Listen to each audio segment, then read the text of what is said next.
Okay, അപ്പൊ നമുക്ക് എന്ത് ചെയ്യാം, നമ്മുടെ ആദ്യത്തെ ചാപ്റ്ററിലേക്ക് കടക്കാം. അതിനു മുമ്പ് നമ്മുടെ കേരളമായത് അറിഞ്ഞിട്ടില്ലേ അല്ലേ? കേരളം ആയി. ഓക്കെ, അത് ഓർത്ത് വെക്കട്ടെ. നമ്മൾ എപ്പോഴും എങ്ങനെ എഴുതുക? കേരള എന്നല്ലേ എഴുതുക. അത് മാറ്റിയിട്ട് എന്ത് ചെയ്തു, ഇപ്പൊ ഇവിടെ ഒരു എം കൂടെ വന്നു. ഓക്കെ, കേരളം എന്നായിട്ട് എന്ത് ചെയ്തിട്ടുണ്ട്, മാറിയിട്ടുണ്ട് എന്നുള്ള കാര്യം ഓർത്ത് വെക്കുക. ഓക്കെ, അപ്പോ നമ്മുടെ ഒന്നാമത്തെ ചാപ്റ്റർ അശ്വമേധം. അശ്വമേധം. ഓക്കെ, അപ്പോ നിങ്ങൾക്ക് പെട്ടെന്ന് ഞാനിങ്ങനെ വേഗത്തിൽ പറഞ്ഞു പോയി കഴിഞ്ഞാൽ എന്താവില്ല, മനസ്സിലാവില്ല. അതിനുവേണ്ടി സാർ ഒരു ട്രിക്ക് കൊണ്ടുവന്നിട്ടുണ്ട്, കാണിച്ചു തരാം. ആദ്യം ഒന്ന് പറയാം എന്താണ് ഈ ഒരു ചാപ്റ്ററിലൂടെ വയലാർ പറഞ്ഞു വെക്കുന്നത് എന്നുള്ള കാര്യം എന്ത് ചെയ്യാം, നമുക്കൊന്ന് പറയാം. ഓക്കെ, അതായത് ഇവിടെ നിങ്ങൾ ആദ്യം മനസ്സിലാക്കേണ്ടത് എന്താണ് അശ്വമേധം എന്നുള്ള കാര്യം എന്ത് ചെയ്യണം, മനസ്സിലാക്കണം. ഓക്കെ, എന്താണ് അശ്വമേധം എന്നുള്ളത് എന്ത് ചെയ്യണം, നമ്മൾ മനസ്സിലാക്കണം. ഓക്കെ, അശ്വമേധം എന്ന് പറഞ്ഞു കഴിഞ്ഞാൽ പണ്ട് രാജാക്കന്മാർ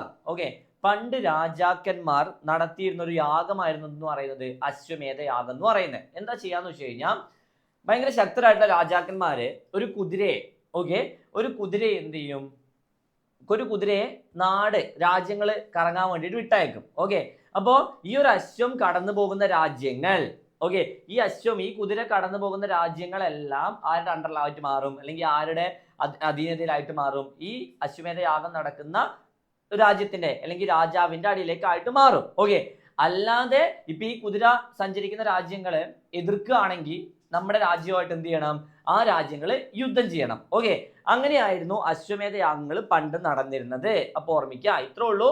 എന്താ, രാജാക്കന്മാര് തങ്ങളുടെ രാജ്യാതിർത്തി വികസിപ്പിക്കാൻ വേണ്ടിയിട്ട് എന്ത് ചെയ്യും, ഒരു അശ്വത്തെ വിട്ടയക്കും. ഓക്കെ, ഈ അശ്വം കടന്നു പോകുന്ന രാജ്യങ്ങളൊക്കെ ആരുടെ അണ്ടറിലായിട്ട് മാറും, അല്ലെ ആരുടെ അധീനതയിലായിട്ട് മാറും? ഈ ഒരു യാഗം നടത്തുന്ന രാജ്യത്തിന്റെ അധീനതയിലായിട്ട് മാറും. ഓക്കെ, അതായിരുന്നു എന്ന് പറയുന്നത് പണ്ടത്തെ അശ്വമേധം എന്ന് പറയുന്നത്. ഓക്കെ, ഒന്ന് ഓർമ്മിച്ചു വെക്കുക. അങ്ങനെ ജസ്റ്റ് ഐഡിയ എന്ത് ചെയ്യുക, മനസ്സിലുണ്ടാക്കി എടുക്കാം. ഓക്കെ, അപ്പൊ ഇവിടെ നമ്മുടെ വയലാർ ചെയ്യുന്നത് തന്റെ സർഗശക്തിയാകുന്ന അശ്വം എന്ന് പറഞ്ഞ കുതിരയാണ് കേട്ടാ. അശ്വം എന്ന് പറഞ്ഞു കഴിഞ്ഞാൽ എന്താ, കുതിരയാണ് കേട്ടാ, ഓർമ്മിക്കണേ.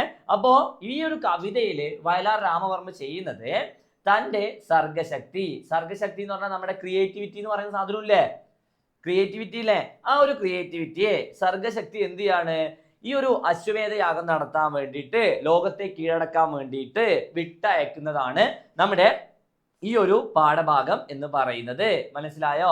അപ്പൊ എന്താ, സർഗശേഷിയാകുന്ന അശ്വത്തെ എന്ത് ചെയ്യാണ്, ലോകത്തെ കീഴടക്കാൻ വേണ്ടിയിട്ട് വിട്ടയക്കുകയാണ്. ഓക്കെ, അപ്പോ ആ ഒരു അശ്വത്തിന്റെ യാത്രയും ഒപ്പം നോക്കണേ, ആ ഒരു അശ്വത്തിന്റെ ശക്തിയെക്കുറിച്ചും, അതായത് മനുഷ്യന്റെ സർഗശേഷി, ക്രിയേറ്റിവിറ്റിയുടെ പവർ, ശക്തി എന്താണെന്നുമാണ് എന്ത് ചെയ്യുന്നത്, ഈ ഒരു പാഠഭാഗത്തിലൂടെ വയലാർ നമുക്ക് കാട്ടിത്തരുന്നത്. ഓക്കെ, നമുക്ക് എന്ത് ചെയ്യാം, ഓരോ ഭാഗങ്ങളായിട്ട് പഠിച്ചു പോകാം. മനസ്സിലാവുന്നുണ്ടോ? ഓക്കെ ആണ്, തംസപ്പ് ചെയ്തേ. ഓക്കെ ആണെങ്കിൽ ഓക്കെ. അപ്പൊ എന്ത് ചെയ്യാണ്, അശ്വമേധ യാഗം നടത്താൻ വേണ്ടിയിട്ട് സർഗശക്തിയാകുന്ന അശ്വത്തെ ആരഴിച്ചു വിടുകയാണ്, കെട്ടഴിച്ചു വിടുകയാണ്.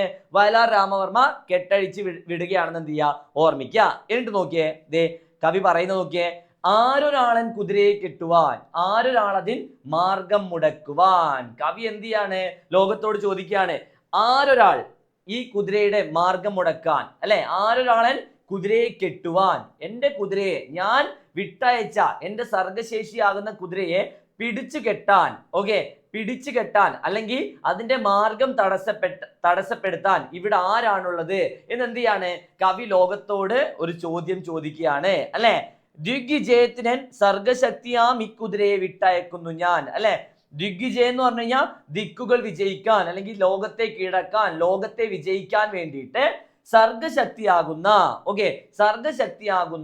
ഈ കുതിരയെ വിട്ടയക്കുന്നു ഞാൻ. അങ്ങനെയുള്ള കുതിരയുടെ മാർഗം മുടക്കുവാൻ, അല്ലെങ്കിൽ അങ്ങനെയുള്ള കുതിരയുടെ എന്താ, ആ ഒരു യാത്രയെ തടയുവാൻ ഇവിടെ ആർക്കാണ് ധൈര്യം എന്നെന്ത് ചെയ്യാണ് നമ്മുടെ വയലാർ ലോകത്തോട് ചോദിക്കുകയാണ്. നോക്കിയേ, കരുത്തിന്റെയും അധികാരത്തിന്റെയും പ്രതീകമായ അശ്വം എന്ന് പറഞ്ഞു കഴിഞ്ഞാൽ കുതിര എന്ന് ഓർമ്മിക്കണേ. അശ്വത്തിന്റെ മനുഷ്യശക്തിയുടെയും യുഗങ്ങളായുള്ള വിജയപ്രയാണമാണ് കാവ്യത്തിന്റെ പ്രതിപാദ്യം. അശ്വമേധം എന്ന കവിതയിൽ എല്ലാ ദിക്കുകളെയും, അതായത് ദിക്ക് എന്ന് പറഞ്ഞാൽ അറിയാലോ, എല്ലാ ഡയറക്ഷനെയും, എല്ലാ ദിക്കുകളെയും ജയിക്കുന്നതിനായി എല്ലാ ദിക്കുകളെയും ജയിക്കുന്നതിനായി കവി സർഗശക്തിയാകുന്ന കുതിരയെ വിട്ടയക്കുകയാണ്. മനസ്സിലായോ എന്താ? അശ്വമേധം എന്ന കവിതയിൽ കവി എന്താ ചെയ്യുന്നത്? തന്റെ സർഗശക്തിയാകുന്ന കുതിരയെ ദിക്കുകൾ വിജയിക്കാൻ ലോകത്തെ ജയിക്കാൻ വേണ്ടി വിട്ടയക്കുകയാണ്. മനസ്സിലായോ? ഓക്കെ ആണെങ്കിൽ പറഞ്ഞേ, മനസ്സിലായോ? ഈ 4 വരി മനസ്സിലായോ? ഓക്കെ ആണോ? പിന്നെ ഇനി എന്താ നോക്കിയേ, എവിടെയാണ് ഈ കുതിരയെ വിട്ടയക്കുന്നതെന്നാ പറയുന്നത്? വിശ്വ സംസ്കാര വേദിയിൽ പുത്തനാം അശ്വമേധം നടത്തുകയാണ് ഞാൻ. നമ്മുടെ സംസ്കാരത്തിന്റെ വേദിയിൽ, വിശ്വ സംസ്കാര വേദിയിൽ പുത്തനാം ഒരു അശ്വമേധം നടത്തുകയാണ് ഞാൻ. എന്നിട്ടോ നിങ്ങൾ കണ്ടോ ശിരസുയർത്തിപ്പായുമെൻ കുതിരയെ. ശിരസുയർത്തി പായുക എന്ന് പറഞ്ഞാൽ എന്താ? ശിരസുയർത്തുന്നത് എന്തിന്റെ പ്രതീകമാണ്? അഭിമാനത്തോടുകൂടെ പായുന്ന ശിരസുയർത്തി പായുന്ന എൻ കുതിരയെ, ചെമ്പൻ കുതിരയെ. ഈ ചെമ്പൻ കുതിര എന്നുള്ള കാര്യം എന്ത് ചെയ്യുക? ഓർമ്മിച്ചു വെക്കുക. സാധാരണഗതിയിൽ അശ്വമേധ യാഗം നടത്താറ് വെളുത്ത കുതിര അല്ലെങ്കിൽ നെറ്റിയിൽ വെളുത്ത നിറമുള്ള കുതിരകളൊക്കെയാണ് എന്ത് ചെയ്യുക? അശ്വമേധ യാഗത്തിന് വേണ്ടി വിട്ടയക്കാറ്.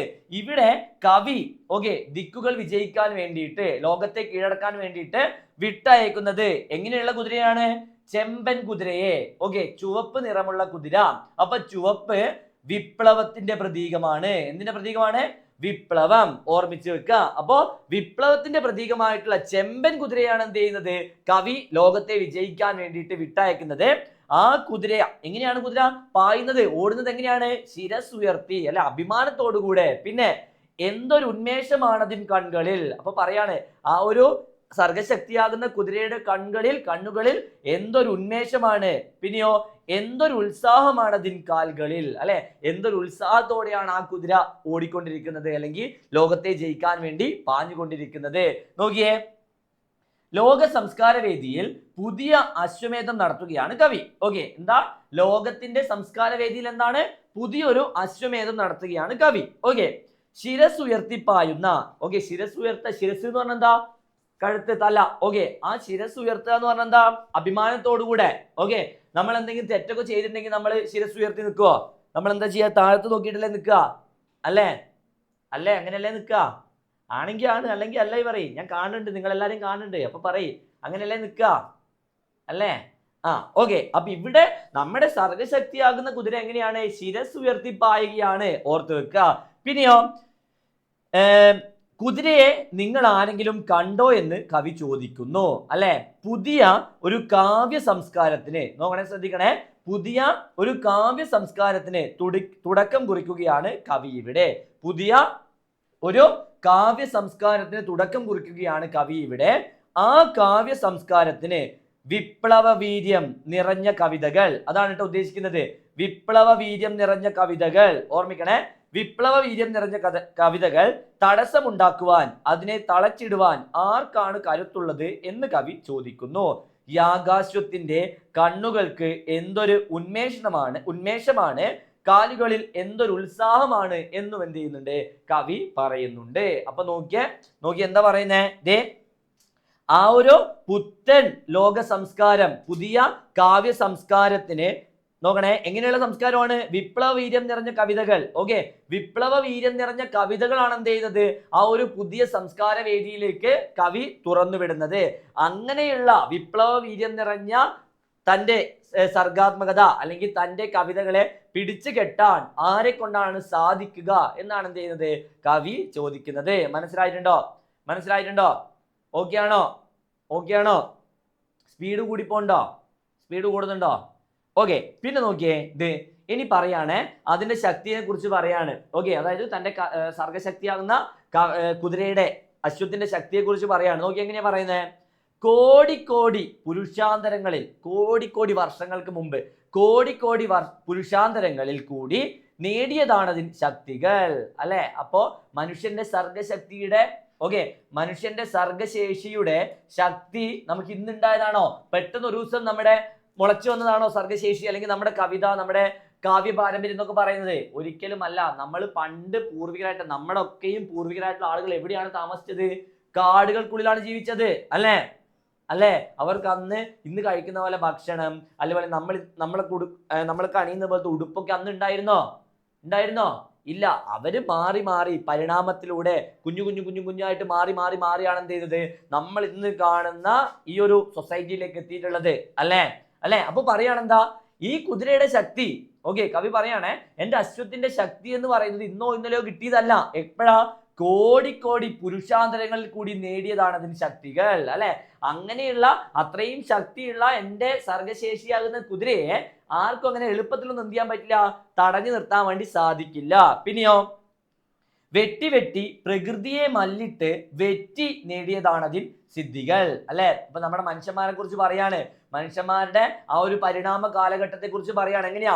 വെട്ടി അല്ലെ, പ്രകൃതിയോട് മല്ലിട്ടാണ് എന്ത് ചെയ്യുന്നത് നമ്മുടെ മനുഷ്യൻ വികസിച്ചത് അല്ലെ. പണ്ട് മനുഷ്യൻ ജീവിച്ചത് എവിടെയാണ്? കാടുകളിലാണ്. അവിടെ കാടുകളിൽ എന്തുണ്ട്? ഒരുപാട് അധികം പ്രതിസന്ധികൾ ഉണ്ടാവും അല്ലെ. കാട്ടിൽ ഒരുപാട് മൃഗങ്ങൾ ഉണ്ടാകും, കാട്ടിൽ ഒരുപാട് പ്രകൃതി ക്ഷോഭങ്ങൾ ഉണ്ടാവും, ഒക്കെ ഉണ്ടാവില്ലേ. അപ്പൊ അങ്ങനെയുള്ള പ്രകൃതിയോട് മല്ലിട്ട് വിജയം നേടിയതാണ് ആരെന്ന് പറയുന്നത്? എന്റെ സർഗശേഷി എന്ന് പറയുന്നത് അല്ലെ. പിന്നെയോ, മന്ത്രമായൂര പിഞ്ചികാ ചാലന തന്ത്രമല്ലതിൻ സംസ്കാര മണ്ഡലം. നോക്കാം നമുക്ക് എന്താ പറയുന്നത് നോക്കിയേ. ദേ, കോടിക്കണക്കിന് തലമുറകളിലൂടെ, നോക്കണേ, മനുഷ്യനെ കുറിച്ച് പറയാണേ, കോടിക്കണക്കിന് തലമുറകളിലൂടെ നേടിയ ശക്തിയാണ് അതിനുള്ളത്. ഏതിനാണുള്ളത്? നമ്മുടെ അശ്വത്തിനുള്ളത് അല്ലെ, സർഗശേഷിക്കുള്ളത്. പ്രകൃതിയോട് നിരന്തരം പടപൊരുതിക്കൊണ്ടാണ് അത് ശക്തി ആർജിച്ചത് അല്ലെ. നമ്മൾ മനുഷ്യന്മാർ പണ്ട് നമുക്ക് ഇത്രയും സൗകര്യമൊക്കെ ഉണ്ടായിരുന്നോ? ഇല്ല. നമ്മൾ ജീവിച്ചത് എവിടെയാണ്? കാടുകൾക്കുള്ളിലാണ്. കാടുകളിൽ ഒരുപാട് അധികം പ്രതിസന്ധി ആർക്കുണ്ടാകും? നമ്മൾ മനുഷ്യർക്ക് ഉണ്ടായിട്ടുണ്ട് ആദിമകാലങ്ങളിൽ അല്ലെ. പക്ഷേ നമ്മൾ അതൊക്കെ തോറ്റുപോയോ? നമ്മൾ പിന്മാറി തോറ്റുപോയോ? ഇല്ല. നമ്മളൊക്കെ എന്ത് ചെയ്തു? അതിനൊക്കെ തരണം ചെയ്താണ് എന്ത് ചെയ്തത് നമ്മൾ മുന്നോട്ട് പോയിട്ടുള്ളത് അല്ലെ. പിന്നെയോ, ദേ, പ്രകൃതിയോട് നിരന്തരം പടപൊരുതിക്കൊണ്ടാണ് അത് ശക്തി ആർജിച്ചത്. അങ്ങനെ നേടിയ സർഗശക്തിയെ ആർക്കും തളർത്താനാവില്ല. തളർത്താനാവോ? ആർക്കെങ്കിലും പിടിച്ചു നിർത്താൻ പറ്റുമോ? ഇല്ല. അങ്ങനെ നേടിയ സർഗശക്തിയെ ആർക്കും തളർത്താനാവില്ല. പ്രകൃതിയോട് പൊരുതിയാണ് നാം നാഗരിക സംസ്കാരം പടുത്തുയർത്തിയത്. നാഗരിക സംസ്കാരം എന്ന് പറഞ്ഞു കഴിഞ്ഞാൽ നമ്മുടെ പുതിയ സംസ്കാരം, ഓക്കെ, പുതിയ സംസ്കാരം, ഓക്കെ, അതാണ് എന്തെന്ന് പറയുന്നത്? നാഗരിക സംസ്കാരം എന്ന് പറയുന്നത്. ഓക്കെ. പിന്നെയോ, അല്ലാതെ മാന്ത്രിക പീലി കൊണ്ട്, ഓക്കെ, മന്ത്രമായൂര പിഞ്ചിക, ഓക്കെ, മാന്ത്രിക പീലി കൊണ്ട് തന്ത്രപരമായി നേടിയതല്ല അതിന്റെ സംസ്കാര മണ്ഡലം.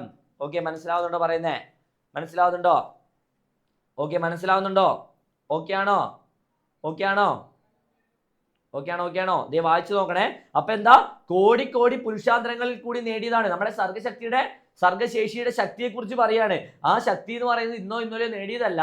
കോടി വർഷങ്ങൾക്ക് മുമ്പ് കാടിനുള്ളിൽ വെച്ച് കാടിനോട് മല്ലിട്ട് പ്രകൃതിയെ തോൽപ്പിച്ചുകൊണ്ടാണ് എന്ത് ചെയ്യുന്നത് എന്റെ സർഗശക്തി അല്ലെ എന്റെ സർഗശേഷി ഇന്ന് കാണുന്ന രീതിയിലേക്ക് എത്തിയിട്ടുള്ളത്.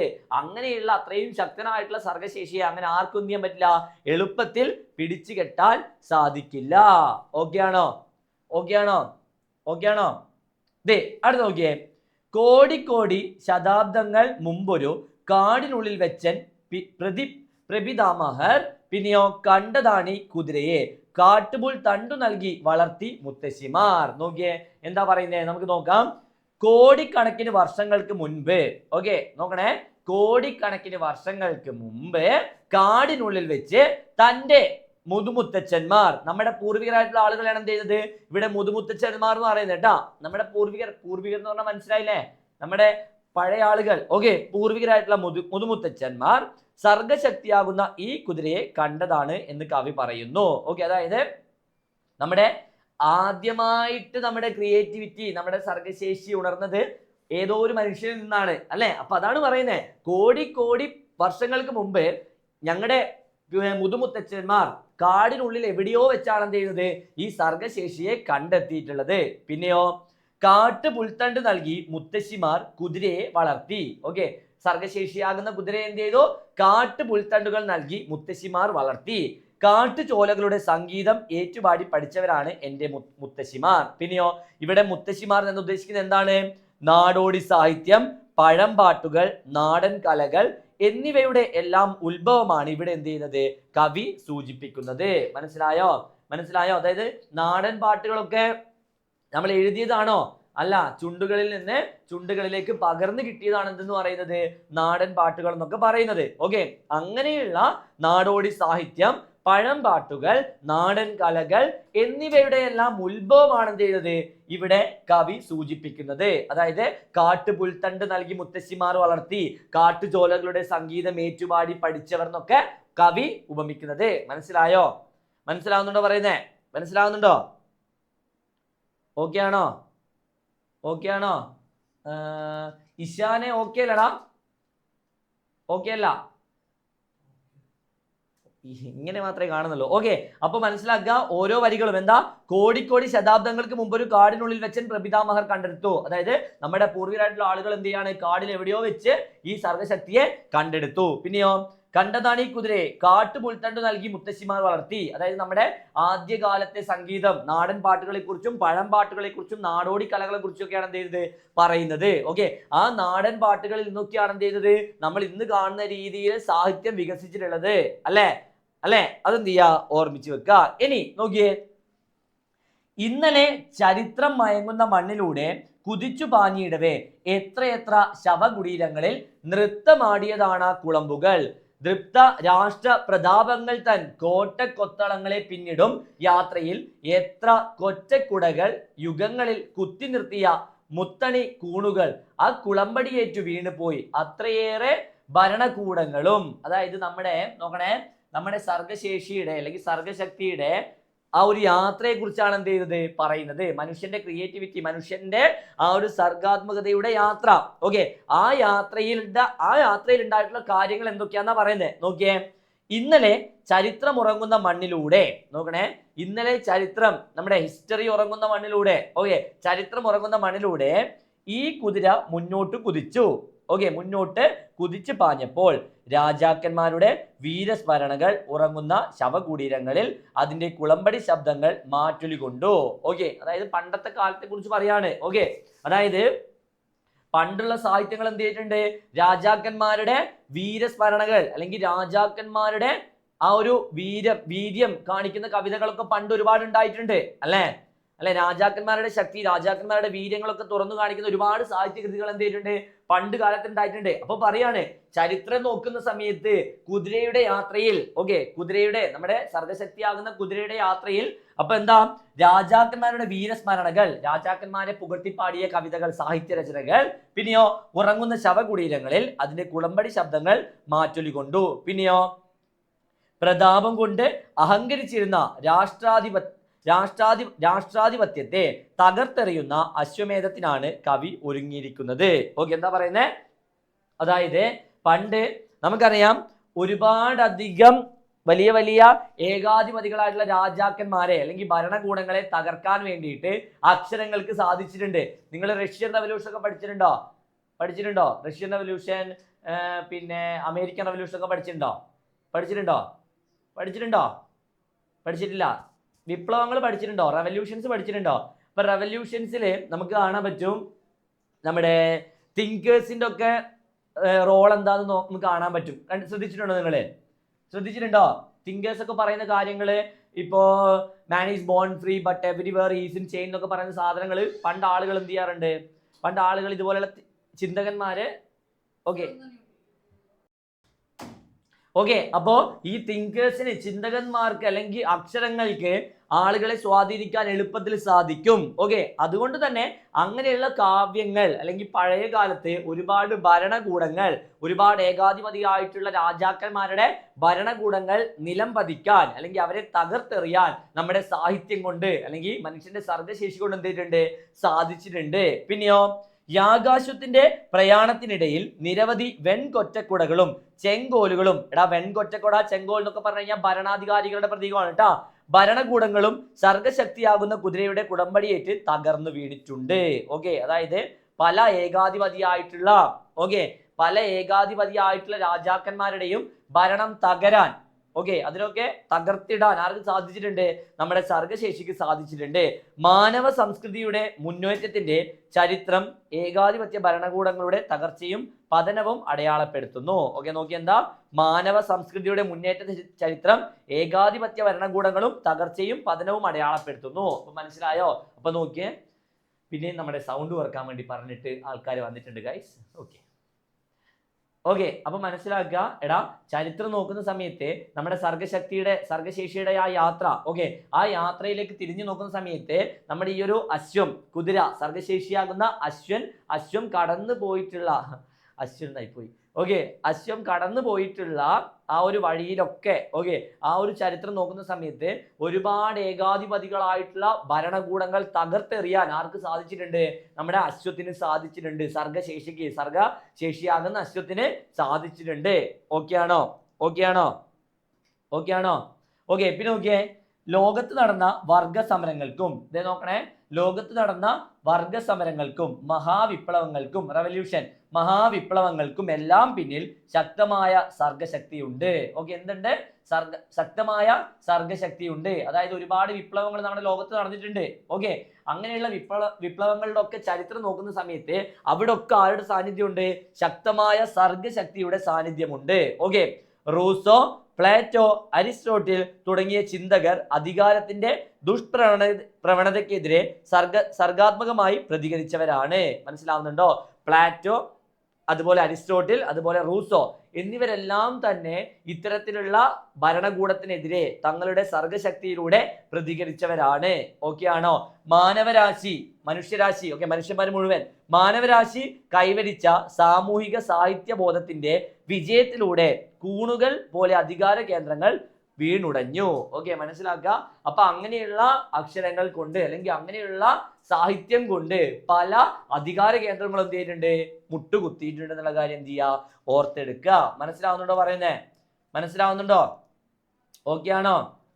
തംസപ്പ് ചെയ്തേ, വേഗം ഓക്കെ ആണ് തംസപ്പ് ചെയ്തേ. ഓക്കെ, അപ്പൊ എന്താ, നമ്മുടെ ഈ ഒരു കുതിരയുടെ സർഗശക്തിയാകുന്ന അശ്വത്തിന്റെ ശക്തി കാണിക്കാണ് കേട്ടോ ഇവിടെ.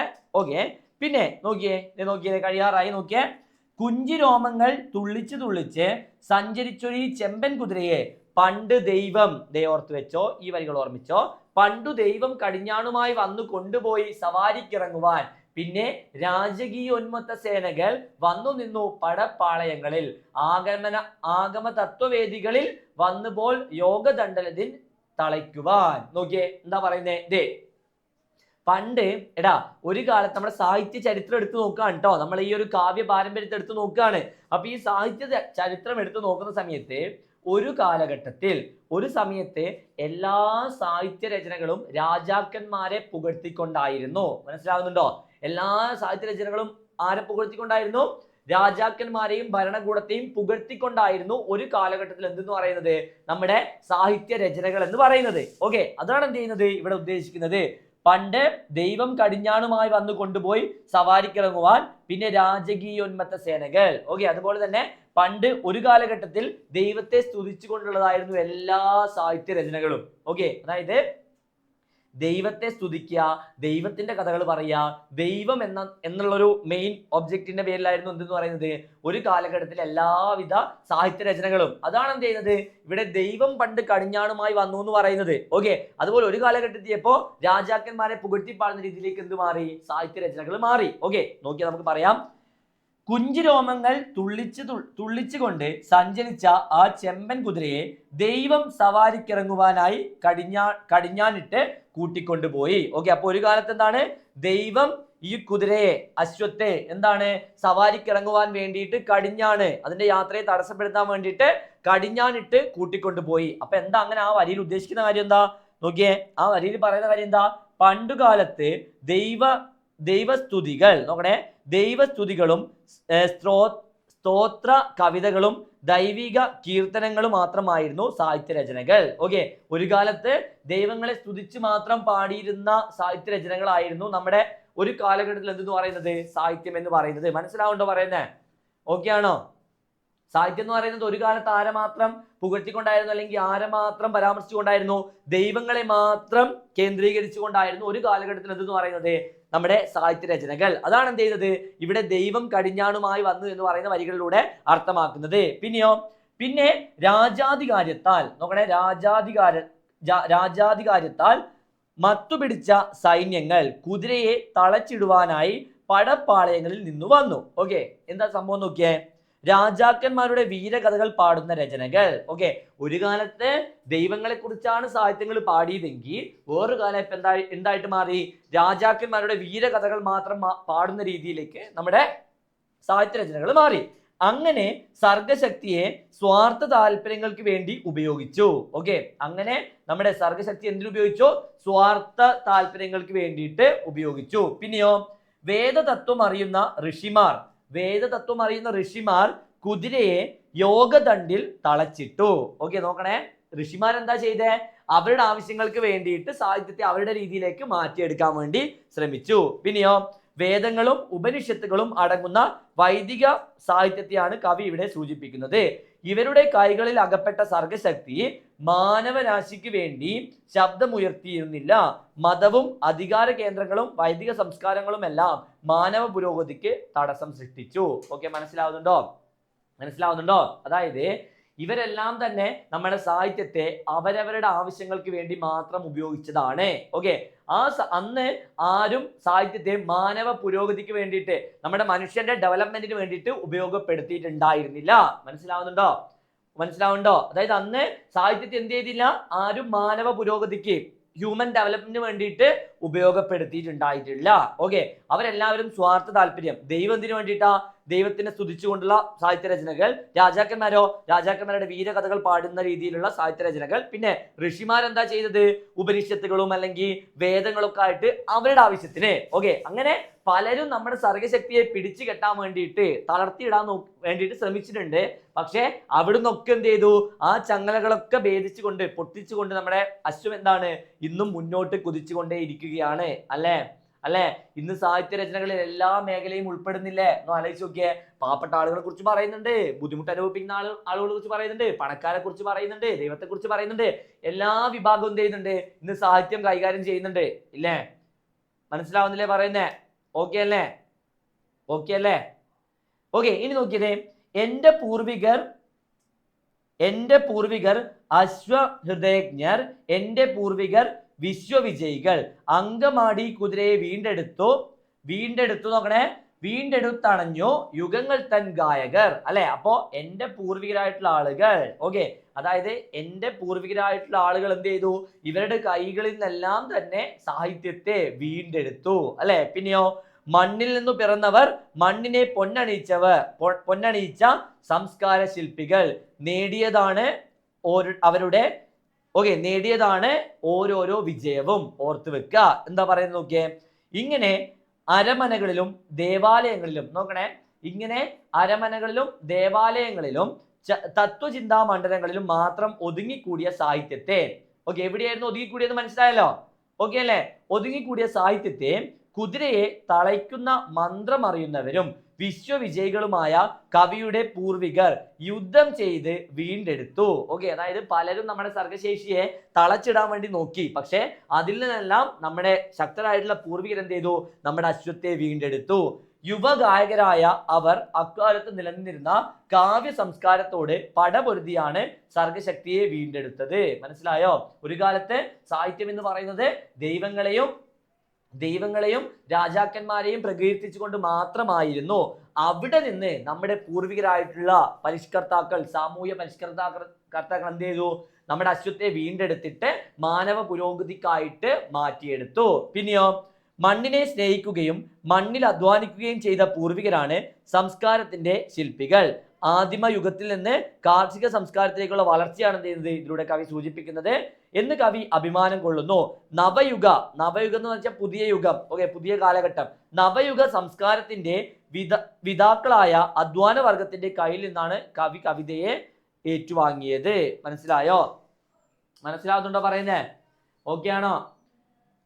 അല്പം ബുദ്ധിമുട്ടാന്ന് അറിയാം, പക്ഷെ എന്ത് ചെയ്യാ? ഓർത്ത് വെക്കുക. ഓക്കെ അല്ലേ?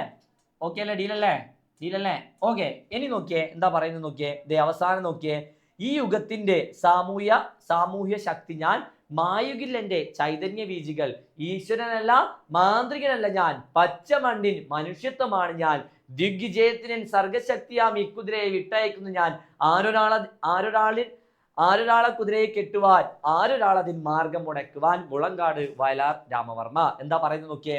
അവരുടെ കയ്യിൽ നിന്ന് കവിതയെ വാങ്ങിയതിനാൽ കവി ഈ യുഗത്തിന്റെ സംസ്കാര ശക്തിയായി മാറുന്നു.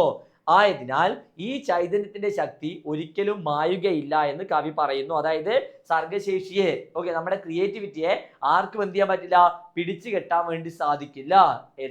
ആരൊക്കെ പിടിച്ചു കെട്ടാൻ വേണ്ടി ശ്രമിച്ചാലും അങ്ങനെയുള്ള പ്രതിസന്ധികളൊക്കെ തരണം ചെയ്തുകൊണ്ട് ആര് മുന്നോട്ടേക്ക് പോയിക്കൊണ്ടിരിക്കും, നമ്മുടെ സർഗശക്തി മുന്നോട്ടേക്ക് പോയിക്കൊണ്ടിരിക്കും. പിന്നെയോ, എന്നാൽ താൻ ഈശ്വരനോ മാന്ത്രികനോ അല്ല, പച്ച മണ്ണിന്റെ മനുഷ്യത്വമാണ്. ഞാനൊരു പച്ച മനുഷ്യനാണെന്നാണ് എന്ത് ചെയ്യുന്നത്, കവി പറയുന്നത്.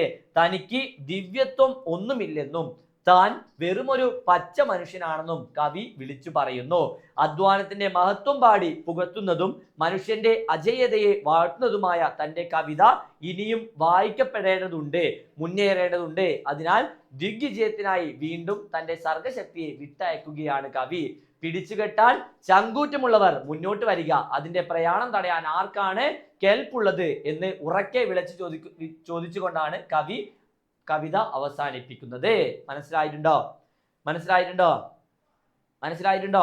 ഓക്കെ ആണോ? അപ്പൊ ഇത്രേ ഉള്ളൂ. അതായത് സർഗശക്തിയാകുന്ന അശ്വത്ത് എന്ത് ചെയ്യാണ്, ലോകത്തെ വിജയിക്കാൻ വേണ്ടിയിട്ട്, ലോകത്തെ കീഴടക്കാൻ വേണ്ടിയിട്ട് നമ്മുടെ വയലാർ എന്ത് ചെയ്യാണ്, വിട്ടയക്കുകയാണ്. അങ്ങനെയുള്ള സർഗശക്തിയെ ആരെ കൊണ്ടാണ് പിടിച്ചു കെട്ടാൻ സാധിക്കുക എന്ന് എന്ത് ചെയ്യാണ്, ലോകത്തോട് ചോദിക്കുകയാണ്. എന്നിട്ട് പറയാണ്, നമ്മുടെ സർഗശേഷിയുടെ ശക്തി ഇന്നോ ഇന്നലെ ഉണ്ടായതല്ല, കോടിക്കോടി വർഷങ്ങൾക്ക് മുമ്പ് കാടിനുള്ളിൽ ഞങ്ങളുടെ പിതാമഹർ അല്ലെങ്കിൽ നമ്മുടെ പൂർവികരായിട്ട് ആളുകൾ കണ്ടെടുത്തതാണ്.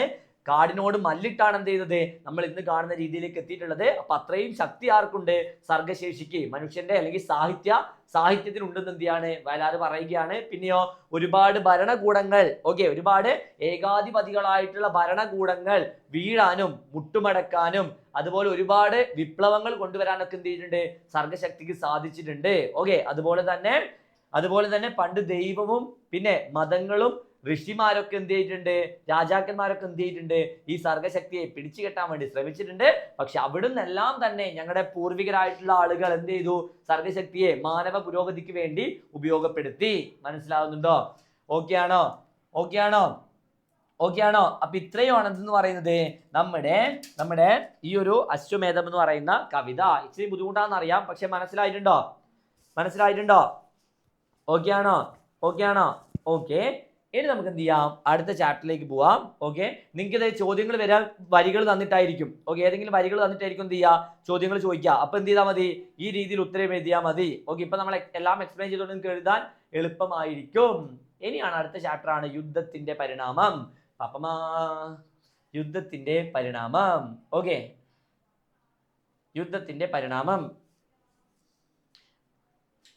നമുക്ക് നോക്കാം. ഈ ഒരു ചാപ്റ്റർ എന്ന് പറയുന്നത് കുട്ടിക്കൃഷ്ണമാരാരുടെ ഭാരത പര്യടനം എന്ന് പറയുന്ന നിരൂപണ ഗ്രന്ഥത്തിലെ ഒരു ഭാഗമാണ് എന്ത് ചെയ്യാനുള്ളത്, നമുക്ക് പഠിക്കാനുള്ള യുദ്ധത്തിന്റെ പരിണാമം എന്ന് പറയുന്നത്. അപ്പോ ഒരു ബാക്ക്ഗ്രൗണ്ട്, ഒരു തീം പെട്ടെന്ന് പറയാം. നമ്മുടെ കുരുക്ഷേത്ര യുദ്ധം അവസാനിച്ചു. ആരൊക്കെ തമ്മിലായിരുന്നു കുരുക്ഷേത്ര യുദ്ധം? ആരൊക്കെ തമ്മിലാ കുരുക്ഷേത്ര യുദ്ധം? പാണ്ഡവരും കൗരവരും. ആരൊക്കെ തമ്മിലാ? പാണ്ഡവരും പിന്നെ കൗരവരും തമ്മിലായിരുന്നു എന്ന് പറയുന്നത് യുദ്ധം എന്ന് പറയുന്നത്. പാണ്ഡവർ എന്ന് പറയുന്നത് 5 സഹോദരങ്ങൾ. എത്രയാ? 5 സഹോദരങ്ങൾ. കൗരവർ എന്ന് പറയുന്നത് 101 പേർ. എത്ര പേരാ? 101 പേർ. 100 സഹോദരങ്ങൾക്ക് ഒരു സഹോദരിയാണ് കേട്ടോ, 101. ശരിക്കും നമ്പർ കൊണ്ട് ആരാണ് യുദ്ധം ജയിക്കേണ്ടത്? എണ്ണം കൊണ്ട് ആരാണ്, ശക്തി കൊണ്ട് ആരാ ജയിക്കേണ്ടത്? കൗരവരായിരുന്നു യുദ്ധം ജയിക്കേണ്ടത്. കാരണം 101 ആൾക്കാരുണ്ടാകും, 100 ആൾക്കാരുണ്ടല്ലോ, 100 ആൾക്കാരും ഒന്നിനൊന്ന് കട്ട ആൾക്കാരാണ്. നമ്മുടെ കർണനൊക്കെ ആരുടെ കൂടെയാണ്? നമ്മുടെ കൗരവ പക്ഷത്താണ്. കർണൻ അറിയാലോ, കർണനൊക്കെ കേട്ടിട്ടുണ്ടാവില്ലേ? മഹാഭാരതം സീരിയൽ കാണാറുണ്ടോ? ആർദ്ര അപ്പൊ തന്നെ സാർ എല്ലാം അറിയാതെ പറയുന്നുണ്ട്. അപ്പോ നോക്കിയേ, പക്ഷേ ഈ യുദ്ധത്തിൽ വിജയിച്ചത് പാണ്ഡവരാണ്. പഞ്ചപാണ്ഡവരാണ് എന്ത് ചെയ്യുന്നത്, യുദ്ധത്തിൽ വിജയിച്ചത്. നമ്മുടെ ശ്രീകൃഷ്ണൻ ആരുടെ ഭാഗത്താ? പാണ്ഡവരുടെ ഭാഗത്തായിരുന്നു കേട്ടാ, ഓർമ്മിക്കാം. അപ്പോ ഈ ഒരു നമ്മുടെ പാഠസന്ദർഭം എന്ന് പറഞ്ഞു കഴിഞ്ഞാൽ കുരുക്ഷേത്ര യുദ്ധം അവസാനിച്ചു. കുരുക്ഷേത്ര യുദ്ധം എന്ത് ചെയ്തു? അവസാനിച്ചു. അപ്പോ ഈ യുദ്ധം 18 ദിവസം നീണ്ടു നിൽക്കുന്ന യുദ്ധമായിരുന്നു കേട്ടാ. അപ്പൊ ഈ യുദ്ധം തുടങ്ങുന്ന സമയത്ത് കുറച്ച് നിബന്ധനകൾ ഉണ്ടായിരുന്നു. എന്തുണ്ടായിരുന്നു? കുറച്ച് നിബന്ധനകൾ ഉണ്ടായിരുന്നു. അതായത് ഗജാശ്വരഥങ്ങളിലുള്ളവർ മാത്രമേ എന്ത് ചെയ്യാൻ പാടുള്ളൂ, യുദ്ധങ്ങൾ ചെയ്യാൻ പാടുള്ളൂ. അതായത് ഗജം എന്ന് പറഞ്ഞാൽ ആന, അശ്വം എന്ന് പറഞ്ഞാൽ കുതിര. ആനയുടെ മുകളിൽ ഇരിക്കുന്ന ആൾക്കാർ ആരോട് മാത്രമേ യുദ്ധം ചെയ്യാൻ പാടുള്ളൂ? ആനയുടെ മുകളിൽ ഇരിക്കുന്നവരോട് മാത്രമേ യുദ്ധം ചെയ്യാൻ പാടുള്ളൂ.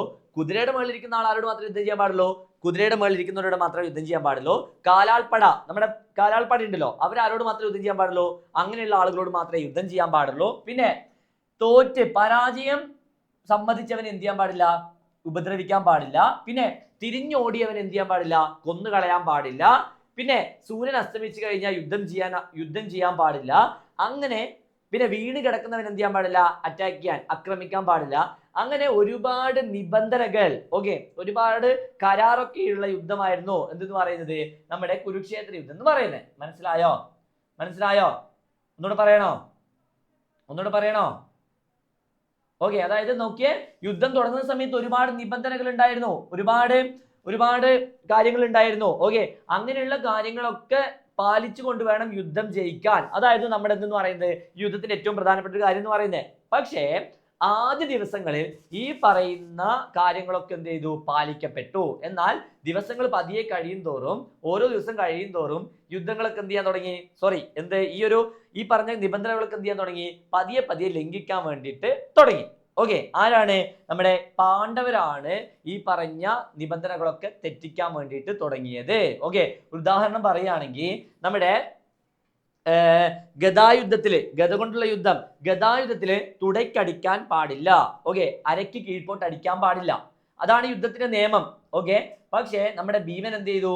നമ്മുടെ ദുര്യോധനന്റെ തുടയ്ക്കടിച്ചു വീഴ്ത്തി. എന്ത് ചെയ്തു? തുടയിൽ ചതഞ്ഞു വീഴ്ത്തി.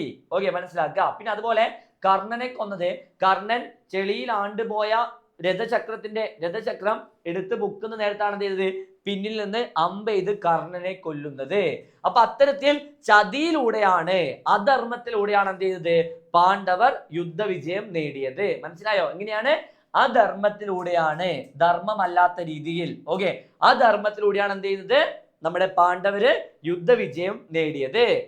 അപ്പോ ഈ ഭീമസേനന്റെ അടിയേറ്റിട്ട് ദുര്യോധനൻ എന്ത് ചെയ്യാണ്? ഇങ്ങനെ യുദ്ധക്കളത്തിൽ മരണവും കാത്ത് കിടക്കാണ്. അപ്പൊ ഈ യുദ്ധത്തിൽ മരണവും കാത്ത് കിടക്കുന്ന ദുര്യോധനെ കാണാൻ വേണ്ടിയിട്ട് ആര് വരികയാണ്? അശ്വത്ഥാമാവ് വരികയാണ്. അശ്വത്ഥാമാവ്. അപ്പൊ അശ്വത്ഥാമാവിന് എന്ത് ചെയ്യാണ്?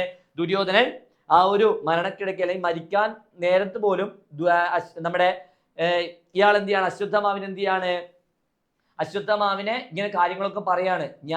എന്നെ അധർമ്മത്തിലൂടെയാണ് ഇവർ വീഴ്ത്തിയതെന്ന് പറയാണ്. അങ്ങനെ അശ്വത്ഥാമാവ് എന്ത് ചെയ്യാണ്? നമ്മുടെ പാണ്ഡവ ശിബിരത്തിൽ കയറി, ശിബിരം എന്ന് പറഞ്ഞു കഴിഞ്ഞാൽ കൂടാരത്തിൽ കയറിയിട്ട് പൈശാചികമായിട്ട് എന്ത് ചെയ്യാണ്? ആളുകളെ കൊന്നു കളയുന്നതാണ് നമ്മുടെ പാഠസന്ദർഭം എന്ന് പറയുന്നത്. നമുക്ക് നോക്കാം.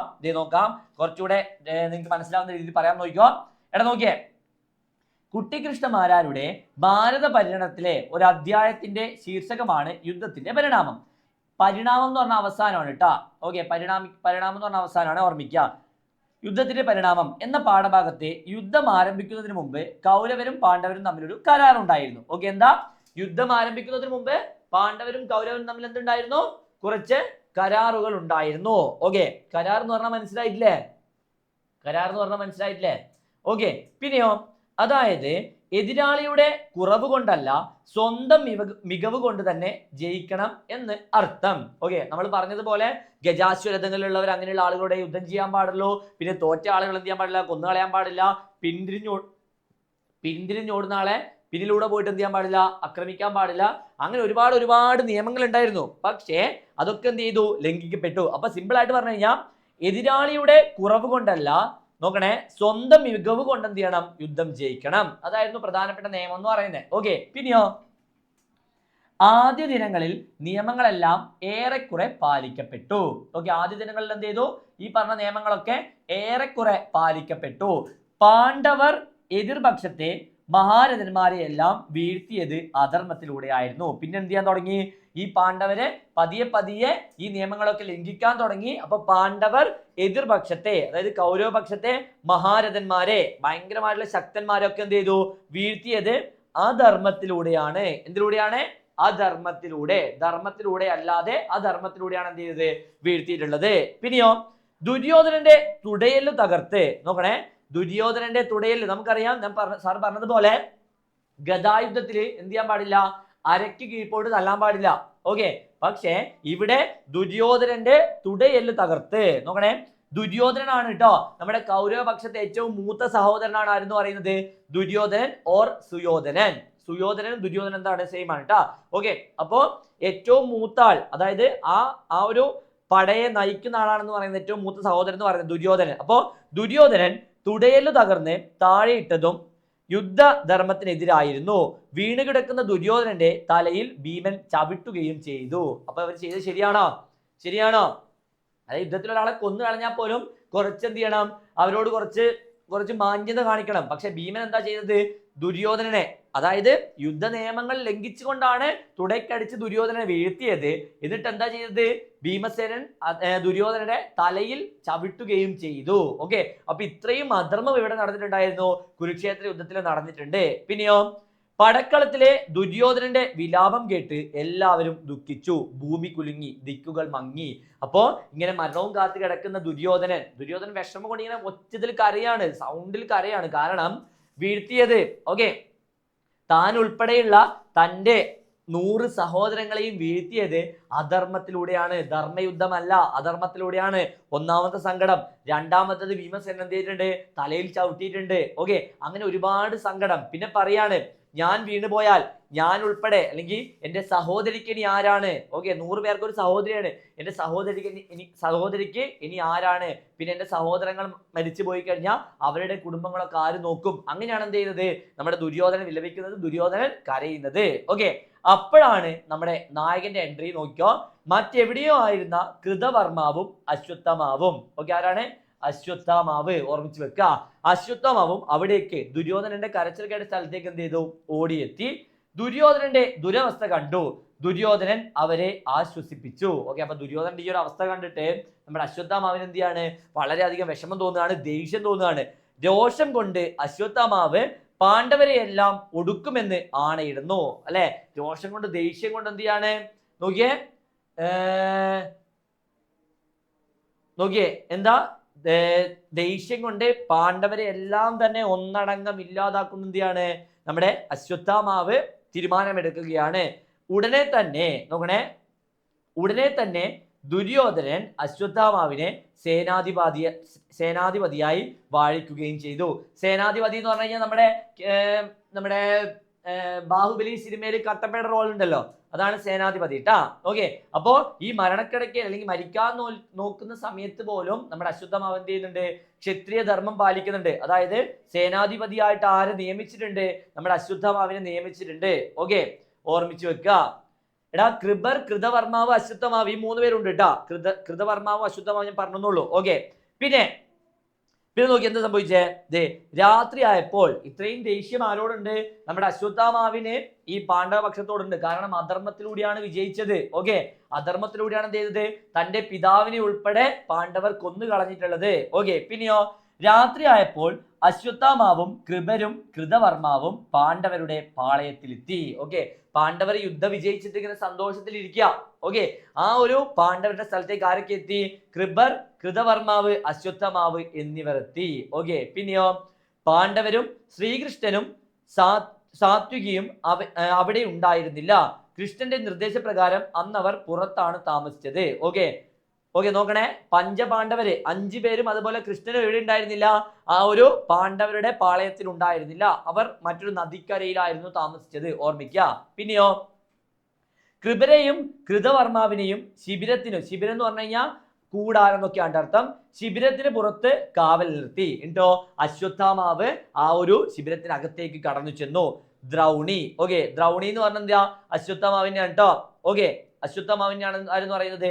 ദ്രൗണി എന്ന് പറയുന്നത്. ഓക്കെ, ഓർമ്മിച്ചു വെക്കുക. ദ്രൗണി അകത്തു കടന്ന് കണ്ണിൽ കണ്ടവരെയൊക്കെ വെട്ടിക്കൊന്നു. ഓക്കെ, നമ്മുടെ അശ്വത്ഥമാവ് എന്ത് ചെയ്തു? ആ ശിബിരത്തിനകത്തേക്ക് കടന്നിട്ട് കണ്ണിൽ കണ്ടവരെല്ലാവരും എന്ത് ചെയ്തു? വെട്ടിക്കൊന്നു. തന്റെ പിതാവായ ദ്രോണാചാര്യരെ, ദ്രോണരുടെ പുത്രൻ എന്ന രീതിയിലാണ് എന്ത് ചെയ്തത്? അശ്വത്ഥമാവിനെ ദ്രൗണി എന്ന് വിളിക്കുന്നത് കേട്ടാ. ഓർമ്മിക്കുക, ദ്രോണാചാര്യരെ നിഗ്രഹിച്ച, കൊന്നുകളഞ്ഞ ദൃഷ്ടദ്യുമ്നനെ, തന്റെ പിതാവിനെ കൊന്ന ദൃഷ്ടദ്യുമ്നനെ അയാളുടെ മർമ്മത്തിൽ ചവിട്ടിയാണ് ദ്രൗണി കൊന്നത്. തന്നെ ആയുധം കൊണ്ട് തന്റെ ആയുധം കൊണ്ട് കൊല്ലണമെന്ന യാചിച്ചിട്ട് പോലും ദ്രൗണി ചെവിക്കൊണ്ടില്ല. അതായത് നോക്കി എന്താ പറയുന്നത് വെച്ച് കഴിഞ്ഞാൽ, നമ്മുടെ ഈ ഒരു പാണ്ഡവ ശിബിരത്തിലേക്ക് അശ്വത്ഥാമാവ് ഇടിച്ചു കയറിയിട്ട് അവിടെ തന്റെ പിതാവിനെ കൊന്ന ദൃഷ്ടദ്യുമ്നനെ കണ്ടു. ഓക്കെ, അപ്പൊ ദൃഷ്ടദ്യുമ്നനെ ചവിട്ടിക്കൊല്ലുകയാണ് അശ്വത്ഥാമാവ്. ഓക്കെ, അപ്പൊ അതാണ് നമ്മുടെ ദൃഷ്ടദ്യുമ്നൻ പറയുന്നത്, നീ എന്നെ എന്ത് ചെയ്തോളൂ, ആയുധം കൊണ്ട് കൊന്നു കളഞ്ഞോളൂ. ഓക്കെ, ആയുധം വെച്ച് നീ എന്നെ കൊന്നു കളഞ്ഞോളൂ, അതാണ് എന്റെ അഭിമാനം എന്ന് പറയുന്നത്. പക്ഷെ അതിന് പോലും എന്ത് ചെയ്യുന്നില്ല, അശ്വത്ഥാമാവ് ചെവി കൊള്ളാതെ ആ ദൃഷ്ടദ്യുമ്നനെ ചവിട്ടിക്കൊല്ലുകയാണ്. മർമ്മത്തിൽ ചവിട്ടി എന്ത് ചെയ്യാണ്, കൊന്നു കളയുകയാണ്. പിന്നെ പാഞ്ചാലരെല്ലാം നിർദ്ദയം നിഗ്രഹിച്ചു. അങ്ങനെ അവിടെ ഉണ്ടായിരുന്ന ആളുകളൊക്കെ എന്ത് ചെയ്യാണ്, നിർദ്ദയം, ഒട്ടും ദയയില്ലാതെ അശ്വത്ഥാമാവ് ഇല്ലാതാക്കി. ഭീഷ്മരുടെ നോക്കണേ, ഭീഷ്മരുടെ എതിരാളിയായ ശിഖണ്ഡിയെ 3 തുണ്ടങ്ങളാക്കി. ഓക്കെ, ശിഖണ്ഡി എന്ത് ചെയ്തു, 3 കഷ്ണങ്ങളാക്കി വെട്ടിക്കളഞ്ഞു. പിന്നെയോ താഴെ വീണവരെ വിരണ്ടോടുന്ന ആനകൾ ചവിട്ടിക്കൊന്നു. പുറത്തേക്കോടിയവരെ കൃപരും കൃതവർമാരും വെട്ടിനുറുക്കി. കൂടാതെ അവർ ശിബിരത്തിന് തീയിടുകയും ചെയ്തു. അതായത് ആ യുദ്ധവിജയം നേടിയ പാണ്ഡവ സ്ഥലത്ത്, പാണ്ഡവ പാളയത്തിൽ ചെന്നിട്ട് പൈശാചികമായിട്ട് എന്ത് ചെയ്യാണ്, അശ്വത്ഥാമാവും കൂട്ടരും കൂടെ കൊല നടത്തുകയാണ്. പിന്നെയോ തുടർന്ന് 3 പേരും ദുര്യോധനന്റെ അടുത്തെത്തി. മരണവും കാത്ത് കിടക്കുന്ന ദുര്യോധനന്റെ അടുത്ത് എന്ത് ചെയ്യാണ്, 3 പേരും എത്തുകയാണ്. പാണ്ഡവരും സാത്വികിയും ശ്രീകൃഷ്ണനും മാത്രമാണ് ഇനി ശത്രുക്കളിൽ ശേഷിക്കുന്നത്. പാഞ്ചാലരും ബാക്കിയുള്ള എല്ലാവരും ശിഖണ്ഡിയും ദൃഷ്ടദ്യുമ്നനും വധിക്കപ്പെട്ടു. ഭീഷ്മർക്കും കർണനും ദ്രോണർക്കും കഴിയാത്തത് 3 പേരും കൂടി ചെയ്തത് കേട്ട് ദുര്യോധനൻ സന്തുഷ്ടനായി. ഓക്കെ, മനസ്സിലാക്കണേ, ഭീഷ്മരും കർണനും ദ്രോണർക്കും ഇവരൊക്കെ ഭയങ്കര ശക്തിശാലികളായിട്ടുള്ള കൗരവപക്ഷത്തെ പോരാളികളാണ് കേട്ടോ. അവർക്കൊന്നും സാധിക്കാത്തത് കൃപറും കൃതവർമാവും അശ്വത്ഥാമാവും കൂടെ എന്ത് ചെയ്യാണ്, ചെയ്തു കഴിഞ്ഞു എന്ന് കേട്ടപ്പോ നമ്മുടെ ദുര്യോധനന് സന്തുഷ്ടനായി, അല്ലെങ്കിൽ ദുര്യോധനൻ എന്ത് ചെയ്യണു, സന്തോഷം തോന്നി. പിന്നെ വ്യവസ്ഥകളോടെ ആരംഭിച്ച, ഓക്കെ, ഒരുപാട് വ്യവസ്ഥകളോടുകൂടെ ആരംഭിച്ച ധർമ്മയുദ്ധം 18-ാം ദിവസം അവസാനത്തെ സേനാധിപതിയായ അശ്വത്ഥാമാവ് നടത്തിയ പൈശാചികമായ അറും കൊലയിൽ അവസാനിച്ചു. ഏത് യുദ്ധത്തിന്റെയും അവസാനം ഇങ്ങനെയാണ്. ഓക്കെ, അപ്പൊ ഇവിടെയാണ് നമ്മുടെ പാഠഭാഗത്തിന്റെ പ്രധാന ആശയം എന്ന് പറയുന്നത്. നോക്കിയടാ, ഒരു യുദ്ധവും എന്തല്ല, നന്നല്ല, അല്ലെ? യുദ്ധം നല്ലതിനാണോ? ആണോ? നമ്മളിപ്പോ ഇന്ത്യ പാകിസ്ഥാൻ യുദ്ധം അല്ലെങ്കിൽ ഇന്ത്യ ചൈന യുദ്ധം എന്നൊക്കെ പറയുകയാണെങ്കിൽ പോലും യുദ്ധങ്ങൾ നല്ലതാണോ? യുദ്ധങ്ങളുടെ പരിണിത ഫലം, യുദ്ധങ്ങളുടെ അവസാനം എന്ന് പറയുന്നത് എന്തായിരിക്കും? ഒരുപാട് ആളുകളുടെ മരണം, രക്തം, അനാഥത്വം, അല്ലെ, സങ്കടം, ദുഃഖം ഒക്കെ ആയിരിക്കും എന്തെന്ന് പറയുന്നത്, യുദ്ധങ്ങളുടെ പരിണിത ഫലം എന്ന് പറയുന്നത്, അവസാനത്തെ റിസൾട്ട് എന്ന് പറയുന്നത്, പരിണിത ഫലം എന്ന് പറയുന്നത്. അപ്പോ അങ്ങനെയുള്ള യുദ്ധം ഒരു കാലത്തും എന്തല്ല, മനുഷ്യർക്ക് നല്ലതല്ല, അല്ലെ? പിന്നെ നോക്കിയേ, പിറ്റേന്ന് രാവിലെയാണ് പാണ്ഡവർ ഈ വിവരം അറിഞ്ഞത്. യുധിഷ്ഠിരൻ മോഹാലസ്യപ്പെട്ടു. അതായത് ഈ ഒരു കാര്യം കണ്ടപ്പോൾ യുധിഷ്ഠിരൻ എന്തിയാണ്, ധർമ്മപുത്രനായിട്ടുള്ള യുധിഷ്ഠിരൻ എന്തിയാണ്, മോഹാലസ്യപ്പെട്ടു. ഇത് ജയമല്ല, പരാജയം തന്നെയാണെന്ന് അവർക്ക് ബോധ്യമായി. സമുദ്രവും താണ്ടി, ഇതൊരു ചോദ്യമാണ്, ഓർമ്മിച്ചോ, സമുദ്രവും താണ്ടി സമ്പാദ്യം കൊണ്ടുവന്ന കച്ചവടക്കാർ ഒരു കൈത്തോട്ടിൽ വെച്ച് മുങ്ങിപ്പോയതുപോലെയാണ് ഈ ഒരു അവസ്ഥ എന്ന് പറയുന്നത്. നോക്കിയേ, അതൊരു ചോദ്യമായിട്ട് വരാൻ സാധ്യത കേട്ടാ. നോക്കിയേ, ഇത് നോക്കണേ, സമുദ്രവും താണ്ടി വന്ന കച്ചവടക്കാർ ഒരു കൈത്തോട്ടിൽ വെച്ച് എന്തിയാണ്, മുങ്ങിപ്പോയി. അതായത് നോക്കിയാ, എടാ, സമുദ്രം എന്ന് പറയുന്നത് എന്താ, വലിയ കടൽ. ഓക്കെ, അതായത് മഹാഭാരത യുദ്ധം എന്ന് പറയുന്ന അത്രയും വലിയൊരു യുദ്ധത്തെ അധർമ്മത്തിലൂടെ ആര് മറികടന്നു? സമുദ്രമാകുന്ന യുദ്ധത്തെ ആര് മറികടന്നു? പാണ്ഡവർ മറികടന്നു. ശരിയല്ലേ? പക്ഷേ അന്നേ ദിവസം രാത്രി, യുദ്ധവിജയത്തിന്റെ അന്നേ ദിവസം രാത്രി അശ്വത്ഥാമാവ് നടത്തിയ ഈ പറയുന്ന പൈശാചികമായ കൊലപാതകം, ആ അശ്വത്ഥാമാവിന്റെ പ്രവൃത്തിയാണ് എന്ത് ചെയ്തത്, കൈത്തോട് എന്ന് ഉദ്ദേശിക്കുന്നത്. ആ കൈത്തോട്ടിൽ വെച്ച് എന്ത് ചെയ്യാണ്, യുദ്ധവിജയം അല്ലെങ്കിൽ യുദ്ധത്തിന്റെ വിജയം മുങ്ങിപ്പോയി. മനസ്സിലായോ? അതാണ്. നോക്കിയേ, എടാ, സമുദ്രവും താണ്ടി സമ്പാദ്യവും കൊണ്ടുവന്ന കച്ചവടക്കാർ, ഇവിടെ കച്ചവടക്കാർ ആരാണ്? നമ്മുടെ പാണ്ഡവരാണ്. ഓക്കെ, അവരെന്ത് ചെയ്തു, സമുദ്രം താണ്ടി, സമുദ്രം എന്ന് പറഞ്ഞാൽ കടൽ താണ്ടി. എന്ത് കടലാണ്? ഈ മഹാഭാരത യുദ്ധം എന്ന് പറയുന്ന, കുരുക്ഷേത്ര യുദ്ധം എന്ന് പറയുന്ന കടൽ അവർ താണ്ടി. ഓക്കെ, പക്ഷേ ഒരു കൈത്തോട്ടിൽ വെച്ച് മുങ്ങിപ്പോയി. ഇവിടെ കൈത്തോട് ഉദ്ദേശിക്കുന്നത് ആരെയാണ്? അശ്വത്ഥാമാവിന്റെ പ്രവൃത്തിയാണ്. മനസ്സിലായിട്ടുണ്ടോ? അത് ഒന്നുകൂടെ പറയണോ? ഒന്നുകൂടെ പറയണേ, ഒന്നുകൂടെ പറയണമെങ്കിൽ. ഓക്കെ, നോക്കിയേ, എന്താ, എടാ, മഹാഭാരത യുദ്ധം എന്ന് പറയുന്നത് വലിയൊരു യുദ്ധമാണ്. അവർ അധർമ്മത്തിലൂടെ എന്ത് ചെയ്തു, യുദ്ധം ജയിച്ചു. ആ ഒരു യുദ്ധത്തെയാണ് എന്ത് ചെയ്യുന്നത് ഇവിടെ സമുദ്രം എന്നതുകൊണ്ട് അർത്ഥമാക്കുന്നത്. ഓക്കെ, അപ്പോ അങ്ങനെയുള്ളൊരു സമുദ്രമാകുന്ന യുദ്ധം അവർ വിജയിച്ചു. പക്ഷേ അന്നേ ദിവസം രാത്രി ഇവരെന്ത് ചെയ്തു, അശ്വത്ഥാമാവിന്റെ പ്രവൃത്തിയിൽ മുങ്ങിപ്പോയി. മനസ്സിലായോ? അപ്പോ കൈത്തോട് എന്ന് ഉദ്ദേശിക്കുന്നത് എന്താണ്? അശ്വത്ഥാമാവിന്റെ പ്രവൃത്തിയാണ്. മനസ്സിലായോ? പിന്നെയോ, ഒരിക്കലും മരണമില്ലാത്ത നാടുകൾ തോറും അലയുന്ന ദ്രൗണി മനുഷ്യരിലെ പകയുടെ പ്രതിരൂപമാണ്. നോക്കണേ, ദ്രൗണി നമ്മുടെ അശ്വത്ഥമാവ് ചിരഞ്ജീവിയാണ്, മരണമില്ലാത്തതാണ്. ഓക്കെ, എന്തുകൊണ്ടാണ് അശ്വത്ഥമാവിനെ ചിരഞ്ജീവി എന്ന് വിളിക്കുന്നതെന്ന് ചോദിക്കാൻ ചിലപ്പോൾ ചോദ്യം. അപ്പൊ എന്താ ഉത്തരം? അശ്വത്ഥമാവിന് മരണമില്ല. അപ്പൊ ഇവിടെ അശ്വത്ഥമാവ് എന്ന് ഉദ്ദേശിക്കുന്നത് പകയുടെ പ്രതിരൂപമാണ്. ഓക്കെ, അശ്വത്ഥമാവ് എന്തിന്റെ പ്രതിരൂപമാണ്? പകയുടെ, മനുഷ്യന്മാരുടെ ഉള്ളിലെ പകയുടെ പ്രതിരൂപമാണ് ആരെന്ന് പറയുന്നത്? അശ്വത്ഥമാവ് എന്ന് പറയുന്നത്. അപ്പോ അശ്വത്ഥമാവിനെ ചിരഞ്ജീവി, മരണമില്ലാത്തവൻ എന്ന് വിളിക്കാൻ കാരണം എന്താണ്? മനുഷ്യരാശി ഉള്ളിടത്തോളം കാലം മനുഷ്യന്റെ ഉള്ളിൽ എന്തുണ്ടാവും? പകയും ഉണ്ടാകും. ഓക്കെ, ആ പക കൊണ്ടാണല്ലോ അവരെന്ത് ചെയ്തത്?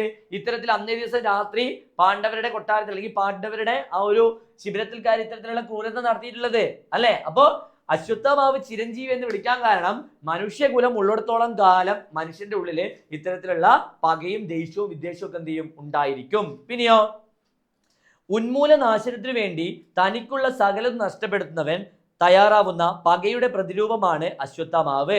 യുദ്ധങ്ങൾക്കും കലാപങ്ങൾക്കും കാരണമായ പക എന്ന വിനാശ മനോഭാവത്തിന് ഒരിക്കലും മരണമില്ലെന്ന സൂചനയാണ് ദ്രൗണിയെ ചിരഞ്ജീവിയായി കൽപ്പിക്കുന്നതിലൂടെ നമുക്ക് നൽകുന്ന സന്ദേശം. മനസ്സിലായോ?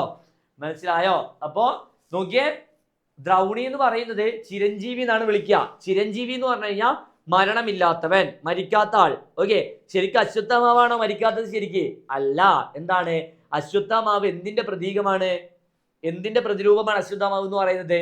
പകയുടെ പ്രതിരൂപം. കാരണം ദുര്യോധനനെയും തന്റെ അച്ഛനെ ഉൾപ്പെടെയുള്ള കൗരവരെ വധിച്ചത് ആരാണ്? പാണ്ഡവരാണ്, അധർമ്മത്തിലാണ്. അപ്പോ അതിന്റെ ദേഷ്യം കൊണ്ടല്ലേ, അതിന്റെ പക കൊണ്ടല്ലേ അന്നേ ദിവസം രാത്രി തന്നെ എന്ത് ചെയ്യുന്നത്? അശ്വത്ഥമാവ് കയറിയിട്ട് മറ്റുള്ളവരൊക്കെ കൊന്നു കളയുന്നത് അല്ലെ? അപ്പൊ അശ്വത്ഥമാവ് എന്ന് പറയുന്നത് പകയുടെ പ്രതിരൂപമാണ്. അപ്പൊ മനുഷ്യകുലം ഉള്ളിടത്തോളം കാലം മനുഷ്യന്റെ ഉള്ളിൽ അശ്വത്ഥമാവ് ഉണ്ടായിരിക്കും, അതായത് പകയും ഉണ്ടായിരിക്കും. മനസ്സിലായോ? അതുകൊണ്ടാണ് എന്ത് ചെയ്തത്? അശ്വത്ഥമാവിനെ ചിരഞ്ജീവി എന്ന് വിശേഷിപ്പിച്ചത്. മനസ്സിലായിട്ടുണ്ടോ? മനസ്സിലായിട്ടുണ്ടോ? ഓക്കെ ആണോ? അപ്പൊ ഇത്രയുമാണെന്ന് പറയുന്നത് നമ്മുടെ പാഠഭാഗം എന്ന് പറയുന്നത്. ഓക്കെ, യുദ്ധത്തിന്റെ പരിണാമം. അപ്പൊ നിങ്ങളൊന്ന് ഓർമ്മിച്ച് വെക്കുക. നിങ്ങളോട് ഒരു പൊതുവായിട്ടൊരു ചോദ്യം, ജനറൽ ആയിട്ടൊരു ചോദ്യം ചോദിക്കാൻ സാധ്യത എന്ന് വെച്ച് കഴിഞ്ഞാൽ, യുദ്ധം മനുഷ്യരാശിക്ക് നല്ലതാണോ എന്ന് എന്ത് ചെയ്യാം? ഒരു ചോദ്യം പ്രതീക്ഷിക്കാം. നല്ലതാണോ യുദ്ധം? മനുഷ്യരാശിക്ക് നല്ലതാണോ? ഒരിക്കലും അല്ല. യുദ്ധത്തിന്റെ പരിണിത ഫലം, യുദ്ധത്തിന്റെ അവസാനം എന്ന് പറയുന്നത് എന്താണ്? ഒറ്റപ്പെടൽ, ദുഃഖം, സങ്കടം, കണ്ണീര്, അനാഥത്വമൊക്കെയുമാണ് അല്ലെ? യുദ്ധത്തിൽ എന്ത് ചെയ്യുന്നില്ല? ആരും വിജയിക്കുന്നില്ല അല്ലെ? അല്ലേ? അപ്പൊ എന്ത് ചെയ്യാ? ഇത്രയും കാര്യങ്ങൾ മനസ്സിലാക്കുക. ഇതിലെ പ്രധാനപ്പെട്ട ചോദ്യങ്ങൾ എന്ത് ചെയ്യാം? നമുക്ക് ബ്രേക്കിന് ശേഷം പറയാം. അതല്ലേ നല്ലത്? ഓക്കെ, മനസ്സിലായിട്ടില്ല? ഓക്കെ അല്ലേ? ഓക്കെ, ഇനി ബ്രേക്കിന് ഒരു 10 മിനിറ്റ് ബ്രേക്ക്. ഓക്കെ, അപ്പൊ എല്ലാവരും തിരിച്ചു വന്ന വീഡിയോ ഓൺ ചെയ്തേ. എല്ലാവരും തിരിച്ചു വന്ന വീഡിയോ ഓൺ ചെയ്തേ. ഞാനൊന്നൊരു പെട്ടെന്ന് അർജന്റായിട്ട് ഒരു സ്ഥലം വരെ ഓടി വന്നു, അതുകൊണ്ട് ഭയങ്കര കിതപ്പ്. അയ്യോ, എൻ്റെ ഇളകാത്ത ശരീരമാണേ. ഏത് തൊട്ടടുത്ത് പോണെങ്കിൽ കൂടെ ബൈക്കില്ലാതെ ശരീരം ഇളകുന്നൊരു പരിപാടി നോനെ പറഞ്ഞു. അയ്യോ അയ്യോ, നാളെ ലീവാ, ഓടിയല്ലോ. ഓക്കെ, അപ്പോൾ എന്ത് ചെയ്യാം? സ്റ്റെപ്പൊന്നും കയറാൻ വയ്യ, പ്രായമായി തോന്നുന്നുണ്ട്. സ്റ്റെപ്പൊക്കെ കയറി കഴിഞ്ഞാൽ ഇങ്ങനെ ആവേണ്ട അവസ്ഥയായി. ഓക്കെ, അപ്പോൾ നമുക്ക് എന്ത് ചെയ്യാം? എല്ലാവരും വീഡിയോ ഓൺ ചെയ്യാം. എല്ലാവരും നോമ്പൊക്കെ തുറന്നു എന്ന് വിചാരിക്കുന്നു. ഐഷ എന്തായി? കൊള്ളാ മടി കണ്ടുപിടിച്ചത്. ഞങ്ങള് റൂമിൽ ഇവിടെ താമസിക്കുകയാണല്ലോ, നമ്മുടെ പുറത്തൊരു വീട്ടിൽ താമസിക്കുകയാണല്ലോ, റെന്റ് ഹൗസിലാണല്ലോ നമ്മൾ താമസിക്കുന്നത്. അപ്പോൾ അവിടെ കടലാസൊക്കെ നിലത്ത് വീഴും കേട്ടോ. ചിലപ്പോൾ കടലാസൊക്കെ നിലത്ത് വീഴുമല്ലോ, അപ്പോൾ കുനിഞ്ഞെടുക്കണമല്ലോ കടലാസൊക്കെ കളയണമെങ്കിൽ. കുനിഞ്ഞെടുക്കില്ല, ഇങ്ങനെ കാലുകൊണ്ട് തട്ടി തട്ടി തട്ടി തട്ടി പുറത്തേക്കാക്കും. കുനിഞ്ഞെടുക്കുന്ന പരിപാടിയില്ല, അത്രയും പടിയാ. മറ്റേ ഉടുപ്പൊക്കെ അലക്കണല്ലോ എന്ന് ഓർക്കുമ്പോൾ ഷർട്ട് ഇടാൻ ഇപ്പൊ ഷർട്ട് ഇടുന്നത് ഭയങ്കര കുറവാണ്. എന്താ അറിയോ? ഷർട്ട് അലക്കാൻ കുറച്ച് ബുദ്ധിമുട്ടാണ്. ടീഷർട്ട് ആകുമ്പോൾ വേഗം എന്ത് ചെയ്യാൻ പറ്റും? അലക്കാൻ പറ്റും. ജീൻസ് വേണ്ടൊക്കെ ആണെങ്കിൽ പിന്നെ ഒരു മാസത്തേക്കൊക്കെ ഒരേ സാധനം സെയിം. എന്ത് ചെയ്യാനാ? ബുദ്ധിമുട്ട് അറിയാലോ, ഒറ്റക്കൊക്കെ താമസിക്കുമ്പോൾ. അങ്ങനെ എന്തൊക്കെ ബുദ്ധിമുട്ടുണ്ടെന്ന് അറിയോ? പിന്നെ ഫാനിന് പൊടി കുടുങ്ങിയിട്ടേ, ഫാനിന്റെ ഈ രണ്ടറ്റത്തും പൊടി കുടുങ്ങിയിട്ട് ഈ ഫാനിന് കറങ്ങാൻ പറ്റില്ല. പക്ഷെ അത് തട്ടണ്ടേ, മേലോട് കൈ പൊക്കളല്ലോ തട്ടാൻ വേണ്ടിയിട്ട്. അപ്പോൾ അവിടെയും പടി. എന്നിട്ട് ഒന്നും പറയണ്ട, അങ്ങനത്തെ ഒരു വിറ്റുകളാണ്. പക്ഷെ ഞങ്ങൾ എല്ലാ ആഴ്ചയും വൃത്തിയാക്കും കേട്ടോ, വീട് എപ്പോഴും വൃത്തിയാക്കും. ആഴ്ചയിൽ ഞങ്ങൾ അടിച്ചു വാരും, തുടയ്ക്കും. നല്ലൊരു കുടുംബിനിയായിരിക്കും ഞാൻ എന്തായാലും. ഓക്കെ, അപ്പോൾ നോക്കിയേ. അപ്പോൾ നമുക്ക് എന്ത് ചെയ്യാം? ഇത്രയാണ് നമ്മുടെ ചാപ്റ്റർ എന്ന് പറയുന്നത്. ഓക്കെ, അപ്പൊ മനസ്സിലാക്കി വെക്കുക, യുദ്ധം ഒന്നിനും എന്തല്ല, ഒരു പരിഹാരമല്ല. യുദ്ധത്തിന്റെ പരിണത ഫലം എന്ന് പറയുന്നത് ഒരുപാട് ദുഃഖങ്ങൾ മാത്രമാണ്. യുദ്ധങ്ങൾ എപ്പോഴും നമുക്ക് എന്താ സമ്മാനിക്കുള്ളൂ? ദുഃഖങ്ങൾ മാത്രമേ സമ്മാനിക്കുള്ളൂ. അതുപോലെ പക, ഓക്കെ, ഒരു ദുഷിച്ച ചിന്ത, മോശമായിട്ടുള്ള ചിന്ത എന്ന് പറയുന്നത് എന്തല്ല, മനുഷ്യന്മാർക്ക് ഒട്ടും നല്ലതിന് വേണ്ടിയിട്ട് അല്ല എന്നുള്ള കാര്യം എന്ത് ചെയ്യുക, ഓർമ്മിച്ച് വെക്കുക. ഓക്കെ, ഇനി ഒരു ഇമ്പോർട്ടന്റ് ചോദ്യം നോക്കിയതില്ലേ, സമുദ്രവും താണ്ടി സമ്പാദ്യവും കൊണ്ടുവരുന്ന കച്ചവടക്കാർ ഒരു കൈത്തോട്ടിൽ വെച്ച് മുങ്ങിപ്പോയി. ഈ പ്രയോഗം നൽകുന്ന സൂചനകൾ എന്തെല്ലാമാണ്? ഓക്കെ, മനസ്സിലാക്കുക. എന്താ, സമുദ്രവും താണ്ടി വന്ന കച്ചവടക്കാർ ഒരു കൈത്തോട്ടിൽ വെച്ച് എന്ത് ചെയ്യാണ്, മുങ്ങിപ്പോയി. ഓക്കെ, അപ്പൊ ഇവിടെ സമുദ്രം എന്ന് പറയുന്നത് എന്താ? ഇവിടെ സമുദ്രം എന്ന് പറയുന്നത് യുദ്ധമാണ്. ഓക്കെ, ആ ഒരു കുരുക്ഷേത്ര യുദ്ധത്തെയാണ് എന്ത് ചെയ്യുന്നത് ഇവിടെ സമുദ്രം എന്നതുകൊണ്ട് ഉദ്ദേശിക്കുന്നത്. അപ്പൊ അത്രയും വലിയൊരു സമുദ്രം എന്ത് ചെയ്തു, ഇവര് കടന്നു. ഓക്കെ, പാണ്ഡവര് കടന്നു. പക്ഷേ അവരുടെ ആ ഒരു വിജയം അല്ലെങ്കിൽ യുദ്ധ വിജയത്തിന്റെ ആ ഒരു സന്തോഷം അവർക്ക് ഉണ്ടായോ? ഉണ്ടായില്ല. കാരണം എന്താ, അന്നേ ദിവസം രാത്രി തന്നെ അശ്വത്ഥമാവ് എന്ത് ചെയ്യാണ്, അശ്വത്ഥമാവ് അവിടെ കയറിയിട്ട് മൊത്തത്തിന് എന്താണ് ഇല്ലാതാക്കുകയാണ്. മുഴുവൻ ആൾക്കാർ എന്ത് ചെയ്യാണ്, ഇല്ലാതാക്കുകയാണ്. അല്ല, ഇപ്പൊ നോക്കിയേ, ഭീഷ്മർ, ദ്രോണർ, കർണൻ, ദുര്യോധനൻ തുടങ്ങിയവർ അണിനിരന്ന കൗരവപക്ഷത്തെ തോൽപ്പിക്കുക എന്നത് എളുപ്പമായിരുന്നില്ല. ഓക്കെ, അതായത് ഭീഷ്മർ, ദ്രോണർ, കർണൻ എന്നിവർ അടങ്ങിയിട്ടുള്ള നമ്മുടെ കൗരവപക്ഷത്തെ തോൽപ്പിക്കുക എന്നുള്ളത് എന്തായിരുന്നില്ല, എളുപ്പമായിരുന്നില്ല. ധർമ്മം വെടിഞ്ഞ് പാണ്ഡവർ നേടിയ യുദ്ധവിജയത്തെ, ധർമ്മത്തിലൂടെയാണോ ജയിച്ചത്? ധർമ്മത്തിലൂടെയാണോ യുദ്ധവിജയം നേടിയത്? അല്ല, ധർമ്മം വെടിഞ്ഞ് പാണ്ഡവർ നേടിയ യുദ്ധവിജയത്തെ സമുദ്രം താണ്ടിയതിനോട് ഉപമിച്ചിരിക്കുന്നു. ഓക്കെ, എന്താ, ധർമ്മം വെടിഞ്ഞ് പാണ്ഡവർ നേടിയ യുദ്ധവിജയത്തെ എന്ത് ചെയ്യാണ്, സമുദ്രം താണ്ടിയതിനോട് ഉപമിച്ചിരിക്കുന്നു. ഭീഷ്മർ, ദ്രോണർ, നോക്കണേ, ദ്രോണർ, കർണൻ തുടങ്ങിയ മഹാരഥന്മാരെ ചതിച്ചു വീഴ്ത്തി പാണ്ഡവർ നേടിയ ജയം അശ്വത്ഥാമാവിന്റെ പ്രവൃത്തിയിലൂടെ പരാജയമായി മാറിയതിനെ കൈത്തോട്ടിൽ വെച്ച് മുങ്ങിപ്പോയി എന്ന് പറഞ്ഞിരിക്കുന്നു. ഇവിടെ കൈത്തോട് എന്ന് വിശേഷിപ്പിക്കുന്നത് അശ്വത്ഥാമാവിന്റെ പ്രവൃത്തിയാണ്. മനസ്സിലായോ? മനസ്സിലായോ? അതായത് ഇവിടെ സമുദ്രം, കടൽ എന്ന് പറയുന്നത് എന്താണ്? സമുദ്രം, കടൽ എന്ന് പറയുന്നത് എന്താണ്? ആരുടെ സണ്ണാണ്? കർണൻ ആണോ സാർ? ഓക്കെ, എടാ, കർണൻ എന്ന് പറയുന്നത് സൂര്യപുത്രനാണ് കർണൻ. ഓക്കെ, യഥാർത്ഥത്തില് ഇതിന് വേറൊരു കഥയുണ്ട്. നമ്മുടെ പാണ്ഡവരുടെ മൂത്ത സഹോദരനാണ് ആരെന്ന് പറയുന്നത്, നമ്മുടെ കർണൻ എന്ന് പറയുന്നത്. അതിന്റെ കഥ എന്താന്ന് വെച്ച് കഴിഞ്ഞാല്, പണ്ട് കുന്തി ദേവി, ഓക്കെ, ഇവരുടെ അമ്മയാണ് കുന്തി. ഓക്കെ, കുന്തി ഭോജൻ എന്ന് പറയുന്ന മഹാരാജാവിന്റെ വളർത്തുപുത്രിയാണ് ആരെന്ന് പറയുന്നത്, കുന്തി ദേവി. ഈ കഥ ഓർമ്മിക്കേണ്ട, വെറുതെ കേട്ടാ മതി ട്ടാ, കുന്തി ദേവി. ഓക്കെ, അപ്പോ ഒരു ദിവസം നമ്മുടെ കുന്തി ഭോജൻ രാജാവിന്റെ, കുന്തി ദേവിയുടെ കൊട്ടാരത്തിലേക്ക് ദുർവാസാവ് മഹർഷി കടന്നു വരികയാണ്. ഏത് മഹർഷിയാ? ദുർവാസാവ് മഹർഷി. ഓക്കെ, ദുർവാസാവ് മഹർഷി എന്ന് പറഞ്ഞു കഴിഞ്ഞാൽ മറ്റേ പെട്ടെന്ന് തന്നെ ദേഷ്യപ്പെടുന്ന ആളാണ്. ഓക്കെ, അപ്പോ ഈ ഒരു ദുർവാസാവ് മഹർഷിയെ പരിചരിക്കാനുള്ള, ഓക്കെ, വീട്ടിലേക്ക് വരുന്ന ഒരു അതിഥിനെ പരിചരിക്കണമല്ലോ, പരിചരിക്കാനുള്ള കടമ ലഭിക്കുന്നത് നമ്മുടെ കുന്തി ദേവിക്കായിരുന്നു. ഓക്കെ, അങ്ങനെ കുന്തി ദേവി എന്ത് ചെയ്തു, വളരെ സ്നേഹത്തോടും ക്ഷമയോടും കൂടി ആരെ പരിചരിച്ചു? ഈ നമ്മുടെ ദുർവാസാവ് മഹർഷിയെ പരിചരിക്കുകയും പരിചരണത്തിൽ സന്തുഷ്ടനായിട്ടുള്ള നമ്മുടെ ആരാ, ദുർവാസാവ് മഹർഷി അവൾക്കൊരു വരം അരുളുകയും ചെയ്തു. അതായത് 5 മന്ത്രങ്ങൾ പറഞ്ഞു കൊടുത്തു. നീ 5 മന്ത്രങ്ങൾ ഉച്ചരിച്ചുകൊണ്ട് ഉരുവിട്ടുകൊണ്ട് ഏത് ദൈവത്തെയാണോ നീ മനസ്സിൽ ചിന്തിക്കുന്നത്, ആ ദൈവത്തിൽ, ഓക്കെ, ആ ആളിൽ നിനക്കൊരു സന്തതി, ഒരു മകൻ ഓർ മകൾ എന്നതായിരുന്നു വരം. ഓക്കെ, അപ്പോ നമ്മുടെ കുന്തി ദേവി എന്ത് ചെയ്തു, ഈ വരം സൂര്യഭഗവാനിൽ പ്രയോഗിച്ചു. ആരിൽ? സൂര്യഭഗവാനിൽ പ്രയോഗിച്ചു. അങ്ങനെ ജന്മന കവചകുണ്ടലധാരിയും തേജോമയനുമായിട്ടുള്ള ഒരു പുത്രനെ ആർക്ക് ലഭിക്കുകയാണ്? നമ്മുടെ കുന്തി ദേവിക്ക് ലഭിക്കുകയാണ്. പക്ഷേ അവിവാഹിത, കല്യാണം കഴിച്ചിട്ടുണ്ടോ? ഇല്ല. അവിവാഹിതയും കന്യകയുമായ തനിക്കൊരു പുത്രൻ എന്നുള്ളത് അവളിൽ ഒരു ഭയം ജനിപ്പിച്ചു. അങ്ങനെ ഈ പുത്രൻ എന്ത് ചെയ്യാണ്, ഒരു പെട്ടിയിലാക്കി നദിയിൽ ഉപേക്ഷിക്കുകയാണ്. ഓക്കെ, പെട്ടിയിലേക്കാക്കി എന്ത് ചെയ്യാണ്, നദിയിൽ ഉപേക്ഷിക്കുകയാണ്. ആ നദിയിൽ നിന്നും നമ്മുടെ ഈ കുഞ്ഞിനെ ആർക്കൊക്കെയാണ്, സുയോധന, ആളുടെ പേര് ഞാൻ മറന്നു. ഓക്കെ, അതായത് രാധ. ഓക്കെ, രാധ എന്ന് പറയുന്ന രാധയ്ക്കും അതുപോലെ മറ്റേ ആളുടെ പേര് സുയോധനൻ, വിട്ടുട്ടാ, പേര് മറന്നുപോയി. ഓക്കെ, അങ്ങനെ വേറൊരാൾക്ക് ലഭിക്കുകയാണ്. അങ്ങനെ എന്താ, രാധയുടെ മകനായിട്ട് ഈ കർണൻ വളരുകയാണ്. അങ്ങനെയാണ് കർണന് രാധേ എന്നൊരു പേര് കൂടെ ലഭിക്കുന്നത്. മനസ്സിലായോ? ഓർമ്മിച്ച് വെക്കുക. പക്ഷേ താഴ്ന്ന ജാതി എന്നൊക്കെ പറഞ്ഞ ഒരുപാട് പ്രശ്നങ്ങളുണ്ട്. ഓക്കെ, അത് വിട്ടെ, അപ്പൊ ഓർത്ത് വെച്ചാൽ മതി. ഓക്കെ, അപ്പൊ ഇത്രയും കാര്യങ്ങൾ എന്ത് ചെയ്യുക, ഓർമ്മിച്ച് വെക്കുക. ഓക്കെ, അപ്പൊ കൈത്തോട് എന്ന് പറയുന്നത് അശ്വത്ഥാമാവിന്റെ പ്രവൃത്തിയാണ്. പിന്നെ സമുദ്രം എന്ന് പറയുന്നത് ആ യുദ്ധമാണ്. ഓക്കെ, പാണ്ഡവർ ആ യുദ്ധം, സമുദ്രമാകുന്ന ആ ഒരു യുദ്ധം കടന്നെങ്കിലും അശ്വത്ഥമാവിന്റെ പ്രവൃത്തിയിൽ എന്ത് ചെയ്യാൻ പറ്റിയില്ല, ആ വിജയത്തെ ആഘോഷിക്കാൻ സാധിച്ചില്ല എന്നെന്ത് ചെയ്യുക, ഓർത്ത് വെക്കുക. മനസ്സിലായോ? ഓക്കെ ആണോ? ഓക്കെ ആണോ? ഓക്കെ ആണോ? ഓക്കെ ആണോ? ഓക്കെ. ഇപ്പൊ തോട് എന്ന് പറഞ്ഞപ്പോഴാ നമ്മൾ ഇന്നലത്തെ തെറ്റിപ്പോയത്. അമ്മ തോട്ടിൽ, അമ്മ ചിരിക്കണ്ട, ഏതൊരു ബുദ്ധിമാരും തെറ്റൊക്കെ പറ്റൂ. ഓക്കെ, ഇപ്പൊ ഇവിടുന്ന് കെ വി സാറ് ചിരിച്ച് ചമ്മിപ്പോയി. ഓക്കെ, ചിരിക്കണ്ട. ഓക്കെ, അതെന്താന്ന് വെച്ച് കഴിഞ്ഞാൽ കുറേ ചെയ്യുമ്പോൾ നമുക്ക് കണ്ണിൽ ചിലപ്പോൾ കാണില്ല. ചിലപ്പോൾ നമുക്ക് കമ്പ്യൂട്ടറിൽ കുറേ നോക്കിയിട്ടേ കുറേ നോക്കി പിന്നെ നമുക്ക് ശ്രദ്ധിക്കാൻ പറ്റില്ല, കമ്പ്യൂട്ടർ സിസ്റ്റത്തിലേക്ക് നോക്കാൻ പറ്റില്ല. അങ്ങനെ പറ്റിയതാ. സത്യം പറ്റില്ല. ഇതൊന്നും ആലോചിച്ചേക്ക്, അത്രയും വലിയ സ്ഥലം ഞാൻ ശ്രദ്ധിച്ചില്ല എന്ന് പറഞ്ഞാൽ എനിക്ക് കാണാൻ പറ്റുന്നില്ല. നമുക്ക് കുറേ സമയം ക്ലാസ് മറ്റേ തിരക്ക്, കമ്പ്യൂട്ടർ സിസ്റ്റം, അതൊക്കെ പറ്റുമ്പോൾ ഉണ്ടാകുന്ന ബുദ്ധിമുട്ടാണ്. Okay, ready. ഓക്കെ, പിന്നെ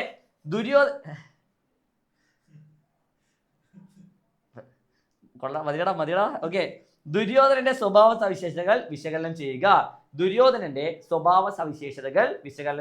നോക്കിയേ, പാണ്ഡവരോടുള്ള അവിജ്ഞയും തന്നെ ചതിച്ചു വീഴ്ത്തിയവരോടുള്ള പകയും ദുര്യോധനന്റെ വാക്കുകളിൽ കാണാം. ഓക്കെ, ദുര്യോധനൻ എന്തിയാണ്, നമ്മുടെ കൗരവപക്ഷത്തെ ഏറ്റവും മൂത്ത സഹോദരനാണെന്ന് പറയുന്നത് ദുര്യോധനൻ എന്ന് പറയുന്നത്. അപ്പോ തന്നെ ചതിച്ചു വീഴ്ത്തിയ പാണ്ഡവരോടുള്ള ദേഷ്യം, ഓക്കെ, പകയൊക്കെ ആരുടെ മനസ്സിലുണ്ട്, ദുര്യോധനന്റെ വാക്കുകളിൽ കാണാമായിരുന്നു. പിന്നെയോ, ക്ഷത്രിയ ധർമ്മം അനുഷ്ഠിച്ച വ്യക്തിയാണ് താൻ എന്ന ആത്മവിശ്വാസവും മരണം വരെയും താൻ ആർക്കും കീഴടങ്ങിയിട്ടില്ല എന്ന ആത്മാഭിമാനവും ദുര്യോധനനുണ്ട്. ഓക്കെ, അതായത് ദുര്യോധനൻ ക്ഷത്രിയ ധർമ്മം വിട്ടുകൊണ്ട് യാതൊന്നും ചെയ്തിട്ടില്ല എന്ന ആത്മാഭിമാനം ആർക്കുണ്ട്, നമ്മുടെ ദുര്യോധനൻ ഉണ്ടായിരുന്നു. പിന്നെയോ, മരണാസന്നനായി കിടക്കുമ്പോഴും ഭാര്യയുടെയോ മകന്റെയോ കാര്യം ഓർക്കാതെ വൃദ്ധരായ തന്റെ മാതാപിതാക്കളെ കുറിച്ചോർത്തും സഹോദരന്മാരും ഭർത്താവും നഷ്ടപ്പെട്ട ഏക സഹോദരിയെ കുറിച്ച് ഓർത്തും ദുര്യോധനൻ ദുഃഖിക്കുന്നു. ദുര്യോധനന്റെ ഹൃദയവിശാലതയാണ് ഇവിടെ വെളിവാകുന്നത്. ബ്രാഹ്മണനായ ദ്രൗണി എന്ന് പറഞ്ഞ ആരായിരുന്നു, ദ്രോണരുടെ പുത്രനാരാ, ദ്രൗണി ആരാ, അശ്വത്ഥമാവ്. ഓക്കെ, ഓർമ്മിക്കുക. ദ്രൗണിയെ ക്ഷത്രിയ ധർമ്മം അനുസരിച്ച് സേനാധിപതിയായി അഭിഷേകം ചെയ്തുകൊണ്ട് മരണമുഹൂർത്തത്തിലും ധർമ്മയുദ്ധ മുറകളെയും ശാസ്ത്രവിധികളെയും ദുര്യോധനൻ കാത്തു സൂക്ഷിച്ചു. ഓക്കെ, ഒരു വിഭാഗം നമ്മുടെ പാണ്ഡവ വിഭാഗത്തിലുള്ള ആളുകൾ അധർമ്മത്തിലൂടെയാണ് യുദ്ധം ജയിച്ചത് എങ്കിൽ ക്ഷത്രിയ ധർമ്മം ഒന്നുപോലും വിട്ട് കളയാതെ അല്ലെങ്കിൽ ഒന്നും മാറ്റി വെക്കാതെയായിരുന്നു ആരുടെ പ്രവൃത്തി എന്ന് പറയുന്നത്, നമ്മുടെ നമ്മുടെ ദുര്യോധനന്റെ പ്രവൃത്തികൾ എന്ന് പറയുന്നത്. അപ്പൊ എന്താ, ക്ഷത്രിയ ധർമ്മം പാലിച്ച വ്യക്തിയാണ് ആരെന്ന് പറയുന്നത്, ദുര്യോധനൻ. അപ്പൊ ദുര്യോധനന്റെ സ്വഭാവ സവിശേഷതകൾ എന്ത് ചെയ്യുക, ഓർമ്മിച്ച് വെക്കുക. ഓക്കെ, പിന്നെ നോക്കിയേ, അടുത്തൊരു ചോദ്യം നോക്കിയേ,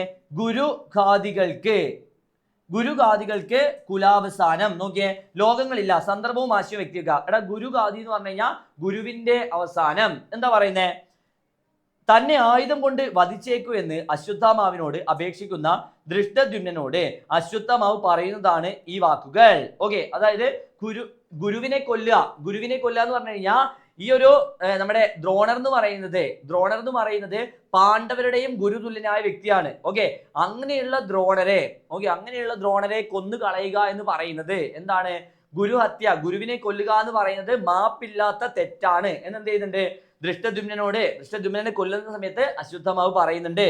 ദുർമരണം അടയുന്നവർക്ക് സ്വർഗലോകം ലഭിക്കില്ല എന്നാണ് വിശ്വാസം.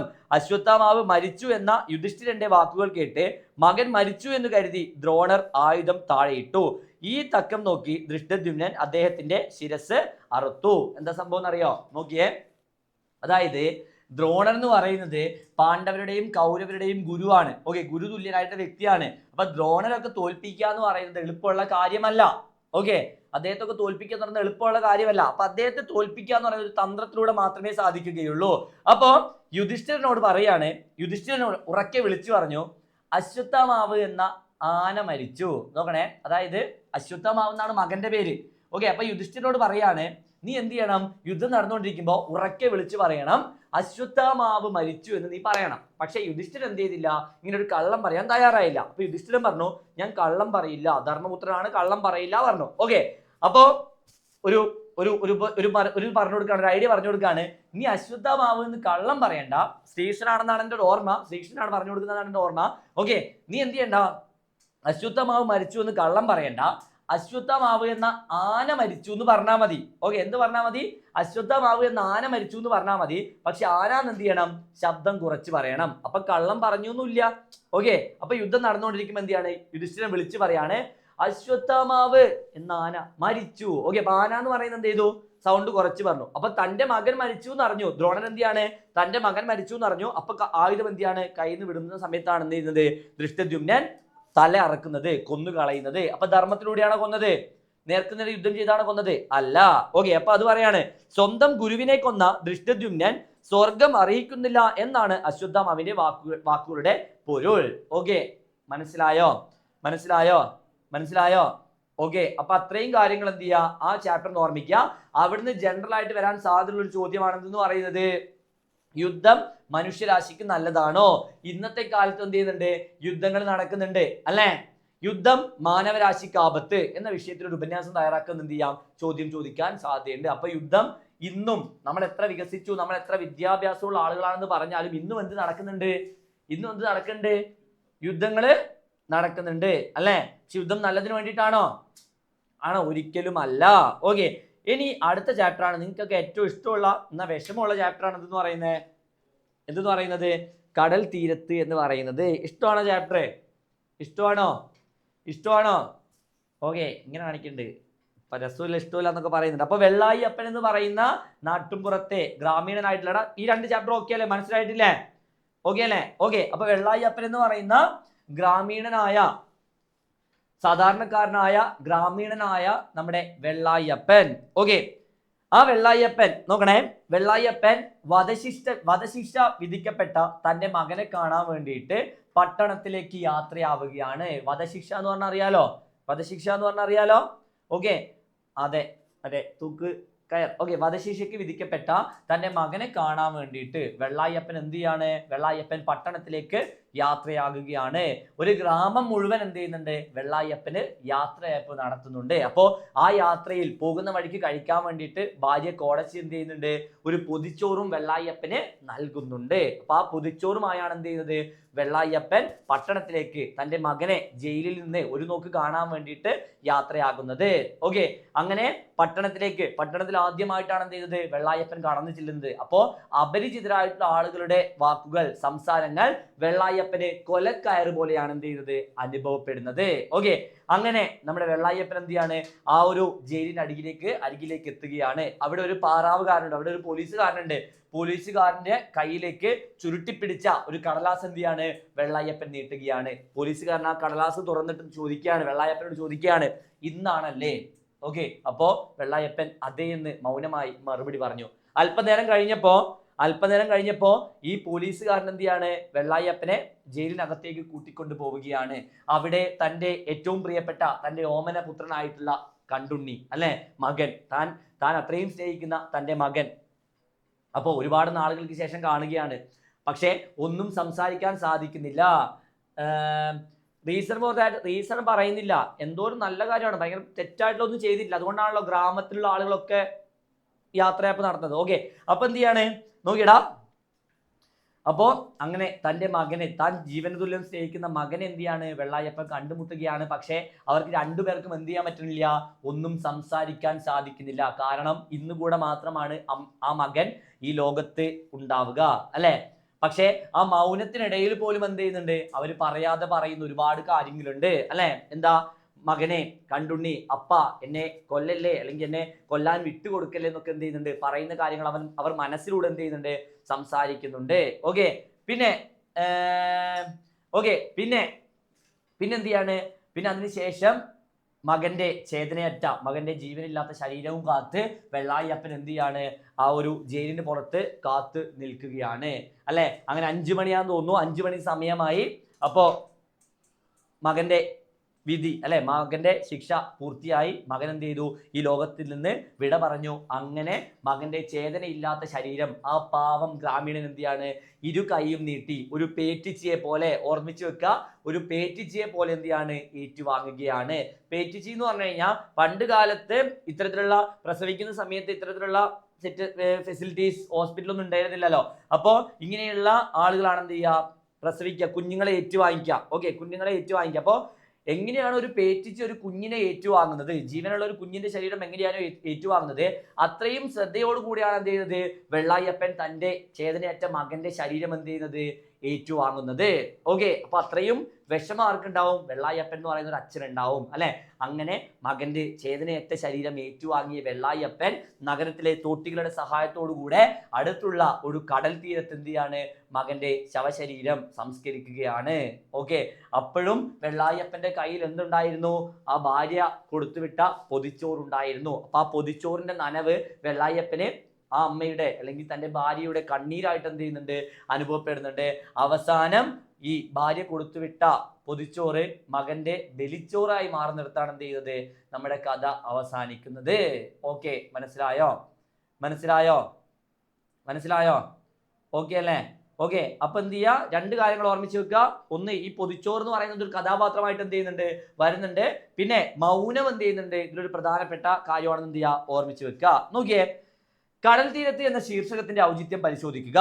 വെള്ളായപ്പൻ കടൽ തീരത്തെത്തി കയ്യിലുള്ള പൊതിച്ചോറ് മകനുള്ള ബലിച്ചോറായി അർപ്പിക്കുന്നു. യാത്രയിൽ പലരെയും കണ്ടുമുട്ടുന്നെങ്കിലും വെള്ളായപ്പൻ കരയുന്നില്ല. വെള്ളായപ്പന്റെ മനസ്സിലുള്ള സങ്കടക്കടലാണ് അത്. ആ കടൽ തീരത്തു നിന്നാണ് അയാൾ മകന് ബലിയിടുന്നത്.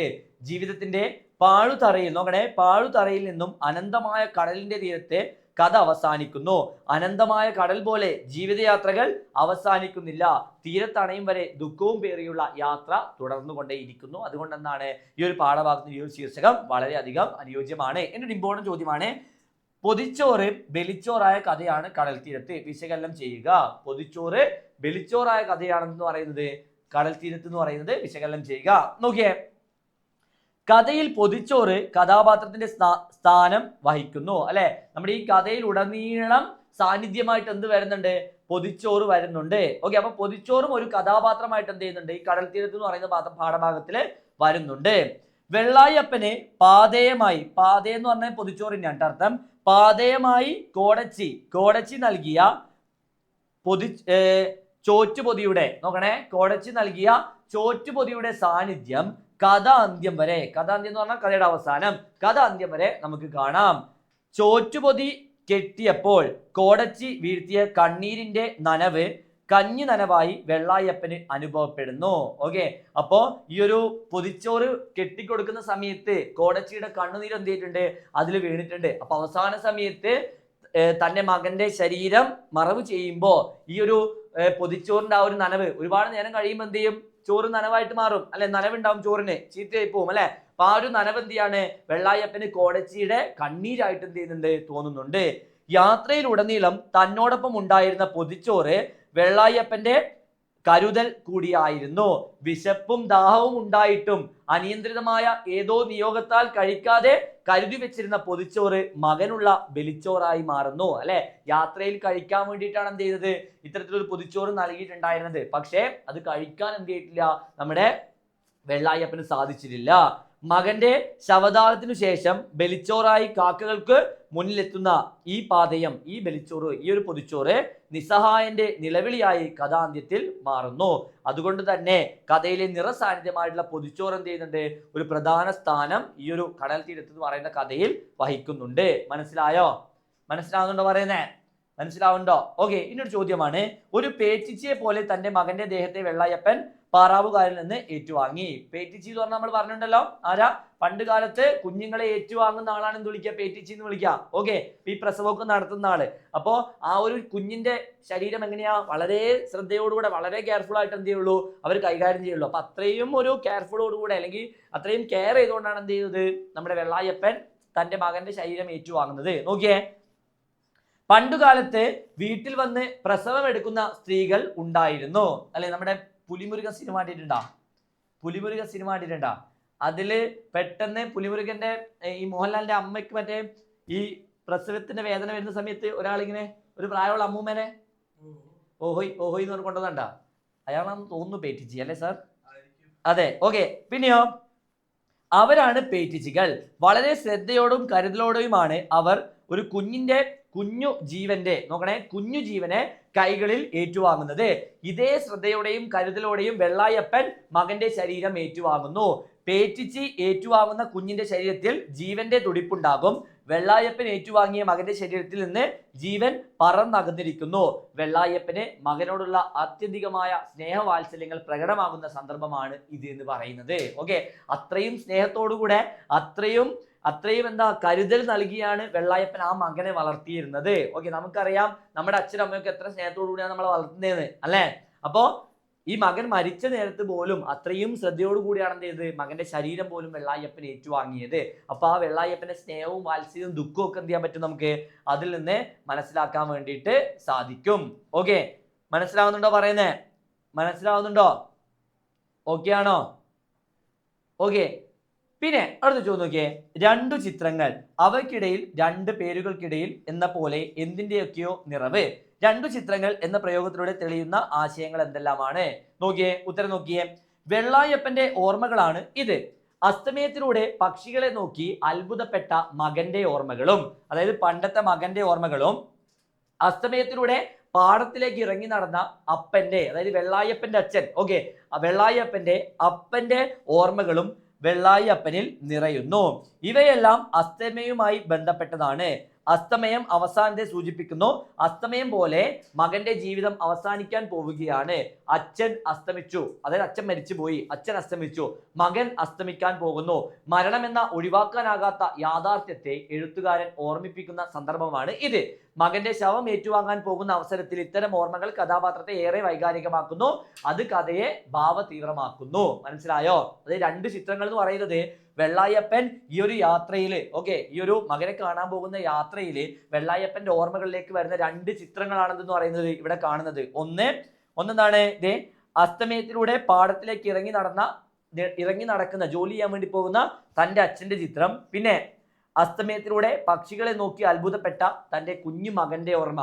ഓക്കെ, ഈ രണ്ട് ചിത്രങ്ങൾ, ഈ രണ്ടും വെള്ളായപ്പന് ഏറ്റവും വേണ്ടപ്പെട്ട വ്യക്തികളായിരുന്നു. ഓക്കെ, അപ്പൊ അവർ രണ്ടുപേരും എന്ത് ചെയ്യാണ്, ഇന്ന് ലോകത്തോട് വിട പറഞ്ഞിരിക്കുന്നു. ഒരാൾ വിട പറഞ്ഞു, മറ്റയാൾ എന്ത് ചെയ്യും, നാളെ വിട പറയാൻ പോകുന്നു. അപ്പോൾ വെള്ളായപ്പന്റെ വിഷമമാണ് എന്ത് ചെയ്യാൻ പറ്റുക, നമുക്ക് അവിടെ കാണാൻ വേണ്ടി സാധിക്കുക. ഓക്കെ, മനസ്സിലാവുന്നുണ്ടോ പറയുന്നേ? ഓക്കെ ആണോ? ചാപ്റ്റർ ഓക്കെ അല്ലേ? ഓക്കെ അല്ലേ? ഓക്കെ അല്ലേ? ഓക്കെ, ഇനി നമുക്ക് അടുത്ത ചാപ്റ്റർ ആണ് എന്ന് പറയുന്നത് പാവങ്ങൾ, അവസാനത്തെ ചാപ്റ്റർ. ഓക്കെ, നമുക്ക് എന്ത് ചെയ്യാം, നമ്മുടെ ഓണം ഇട്ടിട്ട് നാളെ പറയാം. ഓക്കെ ഓക്കെ ഓക്കെ, അപ്പൊ നോക്കിയേ, പാവങ്ങൾ. നോക്കിയേ, വിക്ടർ ഹ്യൂഗോയുടെ പാവങ്ങൾ എന്ന് പറയുന്ന കഥയാണ് എന്ത് ചെയ്യാനുള്ളത്, നമുക്ക് പഠിക്കാനുള്ളത്. ഓക്കെ, അപ്പോ ഈ കഥയും നിങ്ങൾക്ക് ഏറ്റവും ഇഷ്ടമുള്ള കഥയായിരിക്കും അല്ലെ. അപ്പൊ നമുക്ക്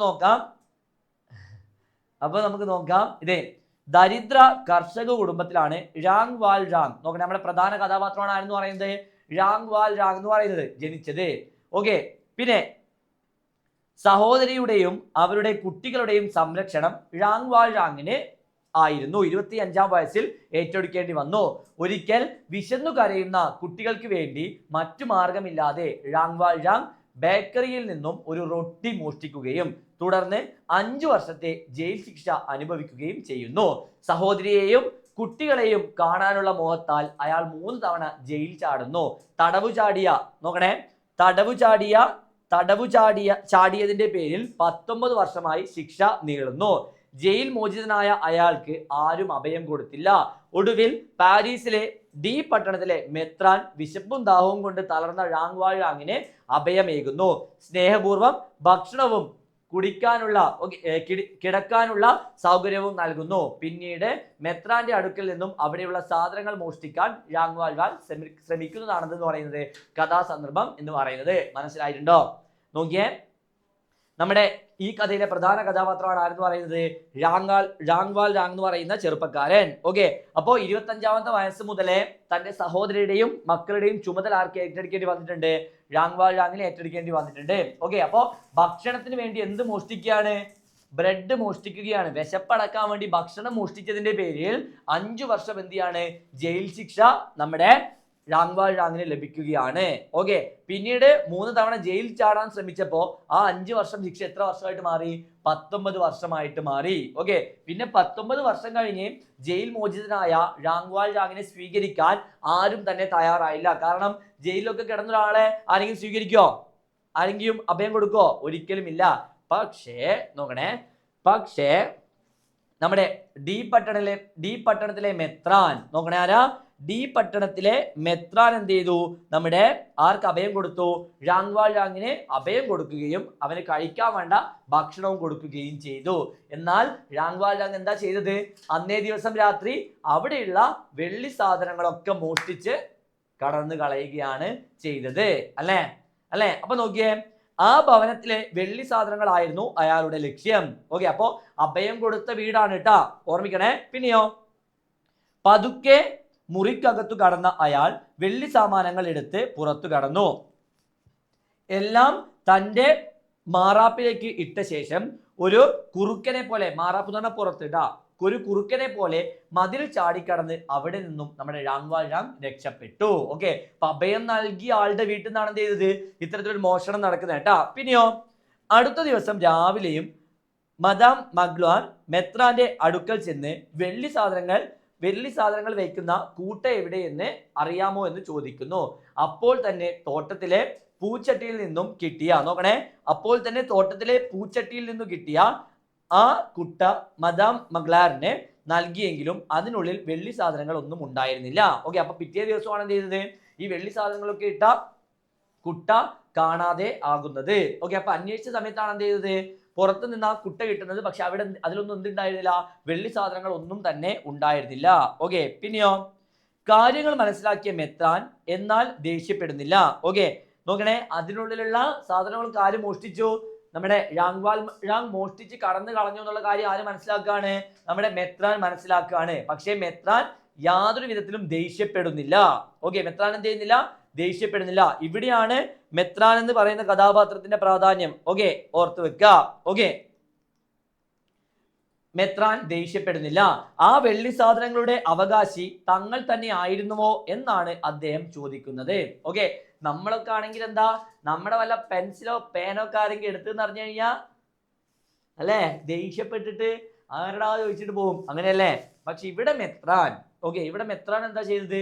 ഈ ഒരു കാര്യം അറിഞ്ഞ സമയത്ത് യാതൊരു വിധത്തിലും ദേഷ്യപ്പെടാതെ ആ വെള്ളി സാമാനങ്ങളൊക്കെ നമ്മൾക്ക് അവകാശപ്പെട്ടതായിരുന്നോ എന്ന് ചോദിക്കുകയാണ് ചെയ്യുന്നത്. എന്നിട്ട് പറയാണ് എന്താ?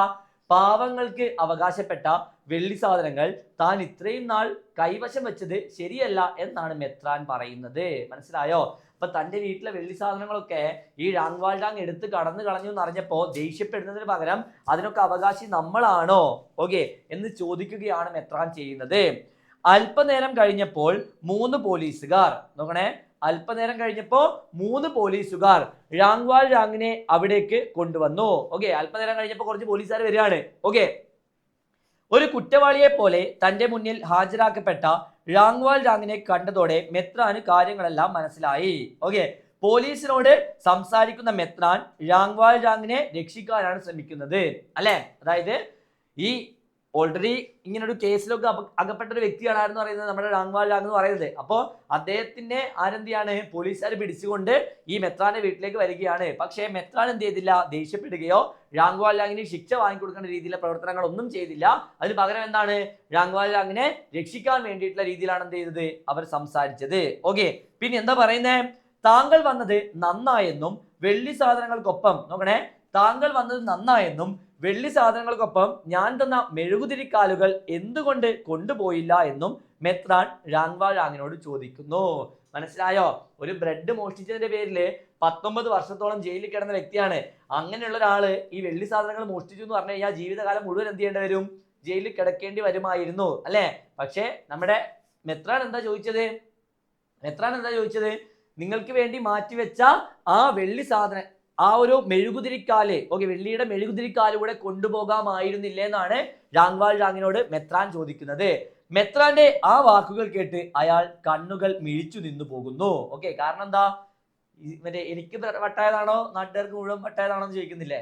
എനിക്ക് ഭ്രാന്തായതാണോ നാട്ടുകാർക്ക് മുഴുവൻ ഭ്രാന്തായതാണോ എന്ന്? അതുപോലത്തെ അവസ്ഥയായിരുന്നു ആരുടെ? നമ്മുടെ ഴാങ്വാൾ ഴാങ്ങിന്റെ. പിന്നെ മായാവി സിനിമ കണ്ടിട്ടുണ്ടോ നിങ്ങള്? മമ്മൂട്ടിയുടെ മായാവി സിനിമ കണ്ടിട്ടുണ്ടോ? കണ്ടവരൊന്ന് ഹാൻഡ് റൈസ് ചെയ്തേ, കണ്ടവര്. അവിടെ ആകാശ് സാറൊക്കെ കൈപൊട്ടിട്ടുണ്ട്. നല്ല സിനിമയല്ലേ?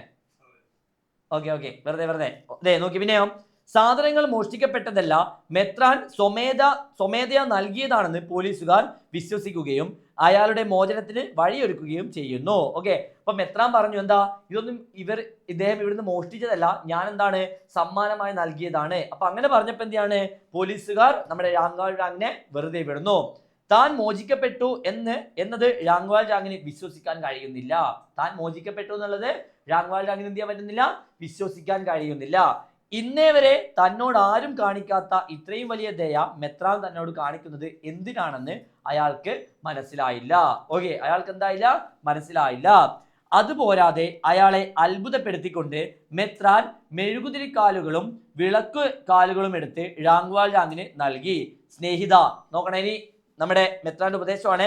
സ്നേഹിത എന്ന് അഭിസംബോധന ചെയ്തുകൊണ്ട് മെത്രാൻ രാംവാൾ ജാങ്ങിനോട് ഇനി വരുമ്പോൾ തോട്ടത്തിലൂടെ വരേണ്ടതില്ല എന്നും മുൻവശത്തുള്ള വാതിലിലൂടെ വന്നാൽ മതിയെന്നും അതെപ്പോഴും തുറന്നു തന്നെ കിടക്കുമെന്നും ഉപദേശിക്കുന്നു. ഓക്കെ, ഇനി വരുമ്പോൾ തോട്ടത്തിലെ പിൻവശത്തൂടെ വരേണ്ട ആവശ്യമില്ല, നിനക്ക് എന്ത് ചെയ്യാം, മുൻവശത്തൂടെ തന്നെ വരാം, അവിടുത്തെ വാതിൽ എന്ത് ചെയ്യും, നിനക്ക് വേണ്ടി എപ്പോഴും തുറന്ന് കിടക്കപ്പെടും. പിന്നെയോ, മെത്രാൻ രാംവാൾ ജാങ്ങിന്റെ ചെവിയിൽ താൻ സത്യവാനായി മാറുമെന്നുള്ളത് പ്രതിജ്ഞ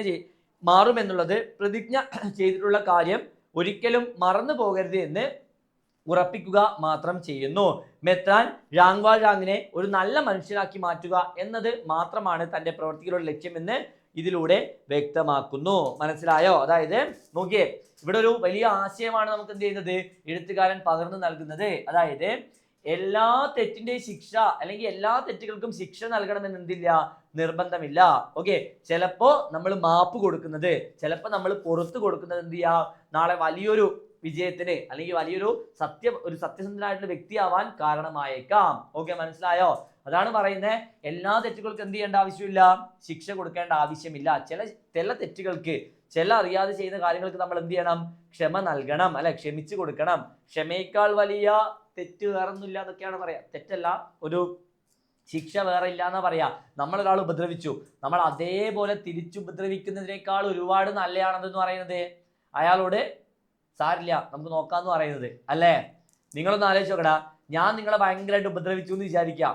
ഓക്കെ, നിങ്ങൾ എന്നെയും തിരിച്ചു ഉപദ്രവിക്കുമ്പോൾ നമ്മൾ തമ്മിൽ എന്തായി, ഈക്വലായി, അല്ലേ? പക്ഷേ നമ്മൾ ഉപദ്രവിച്ച ഒരാളോട് നമുക്ക് ചിരിക്കാൻ പറ്റുമ്പോ ഓക്കെ ഫൈൻ, കുഴപ്പമില്ല എന്ന് പറയാൻ പറ്റുമ്പോ അതാണ് അവർക്ക് കൊടുക്കാൻ പറ്റുന്ന ഏറ്റവും വലിയതെന്ന് പറയുന്നത്, ശിക്ഷ എന്ന് പറയുന്നത്. ഓക്കെ, അനിയത്തിന്റെ അടുത്ത് അത് നടക്കൂലെന്ന്. ഓക്കെ, ശരി, എൻ്റെ വീട്ടിലും ചേച്ചിയുണ്ട്, ഞാനും ചേച്ചിയും തമ്മിൽ തല്ലൊക്കെ ഉണ്ടാവാറുണ്ട്. ഓക്കെ, അപ്പൊ നമുക്കറിയാം. യെസ്, പക്ഷെ നമ്മളെ കുറെ തല്ലി നമ്മളെ ആയിരിക്കട്ടെ, ചേച്ചി തല്ല, ഞാനെന്താ വിചാരിക്കാന്ന് പറഞ്ഞു കഴിഞ്ഞാൽ അവള് തല്ലിക്കോട്ടെ, ഞാൻ ഇങ്ങനെ നിൽക്കൂട്ടെ, അപ്പൊ കുറെ തവണ തല്ലും, എന്നിട്ട് എന്ത് ചെയ്യാം, എല്ലാം കൂടെ ഒന്നിച്ച് അവസാനം കൊടുക്കാലോ, അതാണല്ലോ നല്ല ഐഡിയ. ഞാനിങ്ങനെ തല്ലിക്കോന്ന് പറഞ്ഞിട്ട് നിൽക്കൂട്ടെ, അപ്പൊ ഇവള് കുറെ തല്ലും, ഞാൻ തിരിച്ച് കൈ പൊക്കുമ്പോഴത്തേക്ക് എന്ത് ചെയ്യും, അയ്യോ അമ്മേ അടിക്കുന്നേന്ന് പറഞ്ഞിട്ട് അവൾ അങ്ങോട്ട് കരയും. സൂപ്പർ. അപ്പൊ അമ്മ വന്നിട്ട് എന്ത് ചെയ്യും, നമ്മളെ തല്ലും. ചമ്മിപ്പോയില്ലേ? ഇതാണ് സ്ഥിരമായിട്ട് വീട്ടിൽ നടക്കുന്ന ഒരു കാര്യം.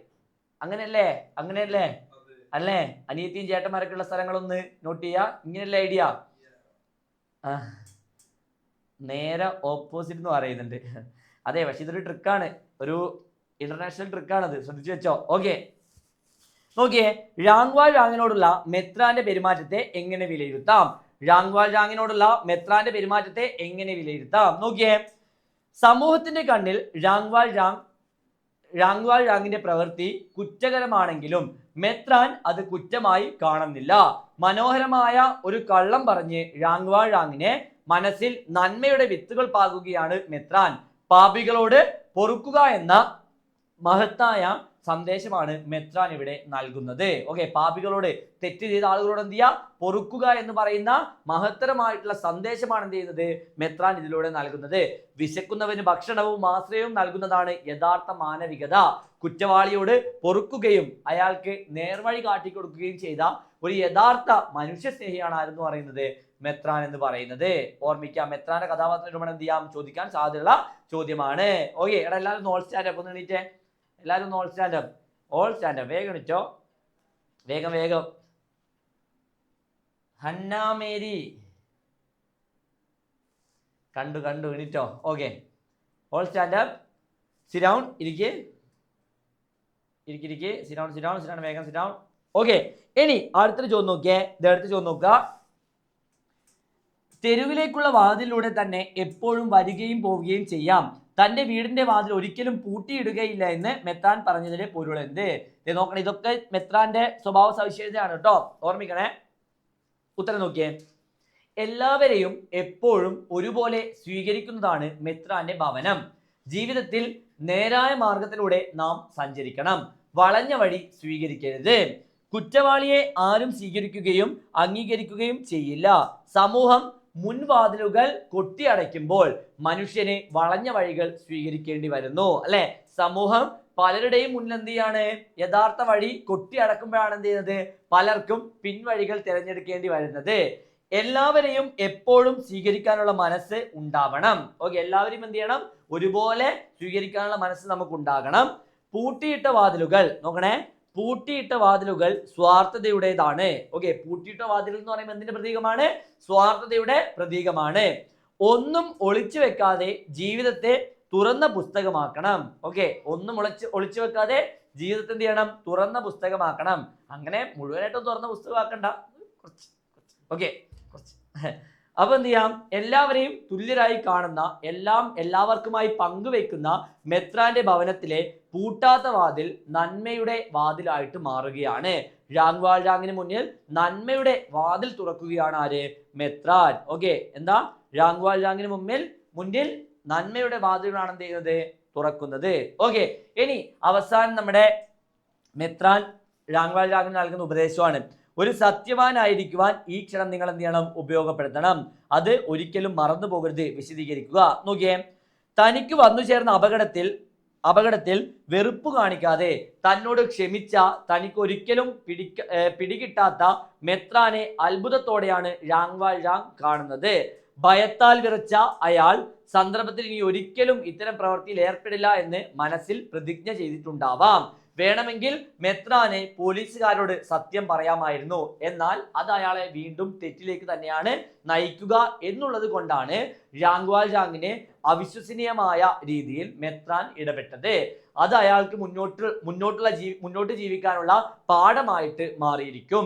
അതിനുവേണ്ടിയാണ് സത്യസന്ധതയുടെ, മനുഷ്യ സ്നേഹത്തിന്റെയും പ്രതീകമായ മെഴുകുതിരിക്കാലുകൾ മെത്രാൻ രാങ്വാൾരാങ്ങിന് നൽകിയത്. ഇത്തരത്തിലുള്ള വിചിത്രമായ അനുഭവങ്ങൾ അയാളിൽ കുറ്റബോധം ഉണ്ടാക്കും. അതോടെ അയാളിലെ തിന്മ ഇല്ലാതാവുകയും ചെയ്യും. തിന്മയ്ക്ക് അയാളുടെ മേൽ അവകാശമില്ലെന്ന് ഈ പ്രവൃത്തിയിലൂടെ സ്ഥാപിക്കുന്നു. തന്റെ നന്മ ആഗ്രഹിക്കുന്നവരും തന്നിൽ നിന്ന് നന്മ പ്രതീക്ഷിക്കുന്നവരും ഉണ്ടെങ്കിൽ ആരും തന്നെ ഒരിക്കലും തിന്മയിലേക്ക് വഴുതി വീഴില്ലെന്ന സന്ദേശമാണ് എന്ത് ചെയ്യുന്നത്? ഈ വരികളിലൂടെ വ്യക്തമാകുന്നത്. ഓക്കെ, മനസ്സിലായിട്ടുണ്ടോ? ഓക്കെ ആണോ? അപ്പോ ഇന്ന് നമ്മൾ പഠിച്ച 4 ചാപ്റ്റേഴ്സ് എന്തൊക്കെയാ? അശ്വമേധം, പിന്നെ യുദ്ധത്തിന്റെ പരിണാമം, പിന്നെ കടൽ തീരത്ത്, പിന്നെ പാവങ്ങൾ. ഓക്കെ, ഇതൊക്കെ മനസ്സിലേക്ക് പിന്നെയും ഓർമ്മിക്കാൻ പറ്റിയില്ലേ? എല്ലാം ഓക്കെ അല്ലേ? അപ്പൊ നാളെ നമുക്ക് എന്ത് ചെയ്യാം? അങ്കവാക്യം, പിന്നെ ഓണമുറ്റത്ത്, പിന്നെ മോഡൽ ക്വസ്റ്റ്യൻ പേപ്പർ ഒക്കെ എന്ത് ചെയ്യാം? നമുക്ക് നാളെ ഡിസ്കസ് ചെയ്യുമ്പോഴേക്ക് ഓൾമോസ്റ്റ് എന്തായിട്ടും അതെ, ലെറ്ററിന്റെ ഫോർമാറ്റ്, ഉപന്യാസത്തിന്റെ ഫോർമാറ്റ്, പിന്നെ പിന്നെ പിന്നെ പിന്നെ പിന്നെ മുഖപ്രസംഗത്തിന്റെ ഫോർമാറ്റ് ഒക്കെ എന്ത് ചെയ്യാം? നമുക്ക് നാളെ പഠിക്കാം.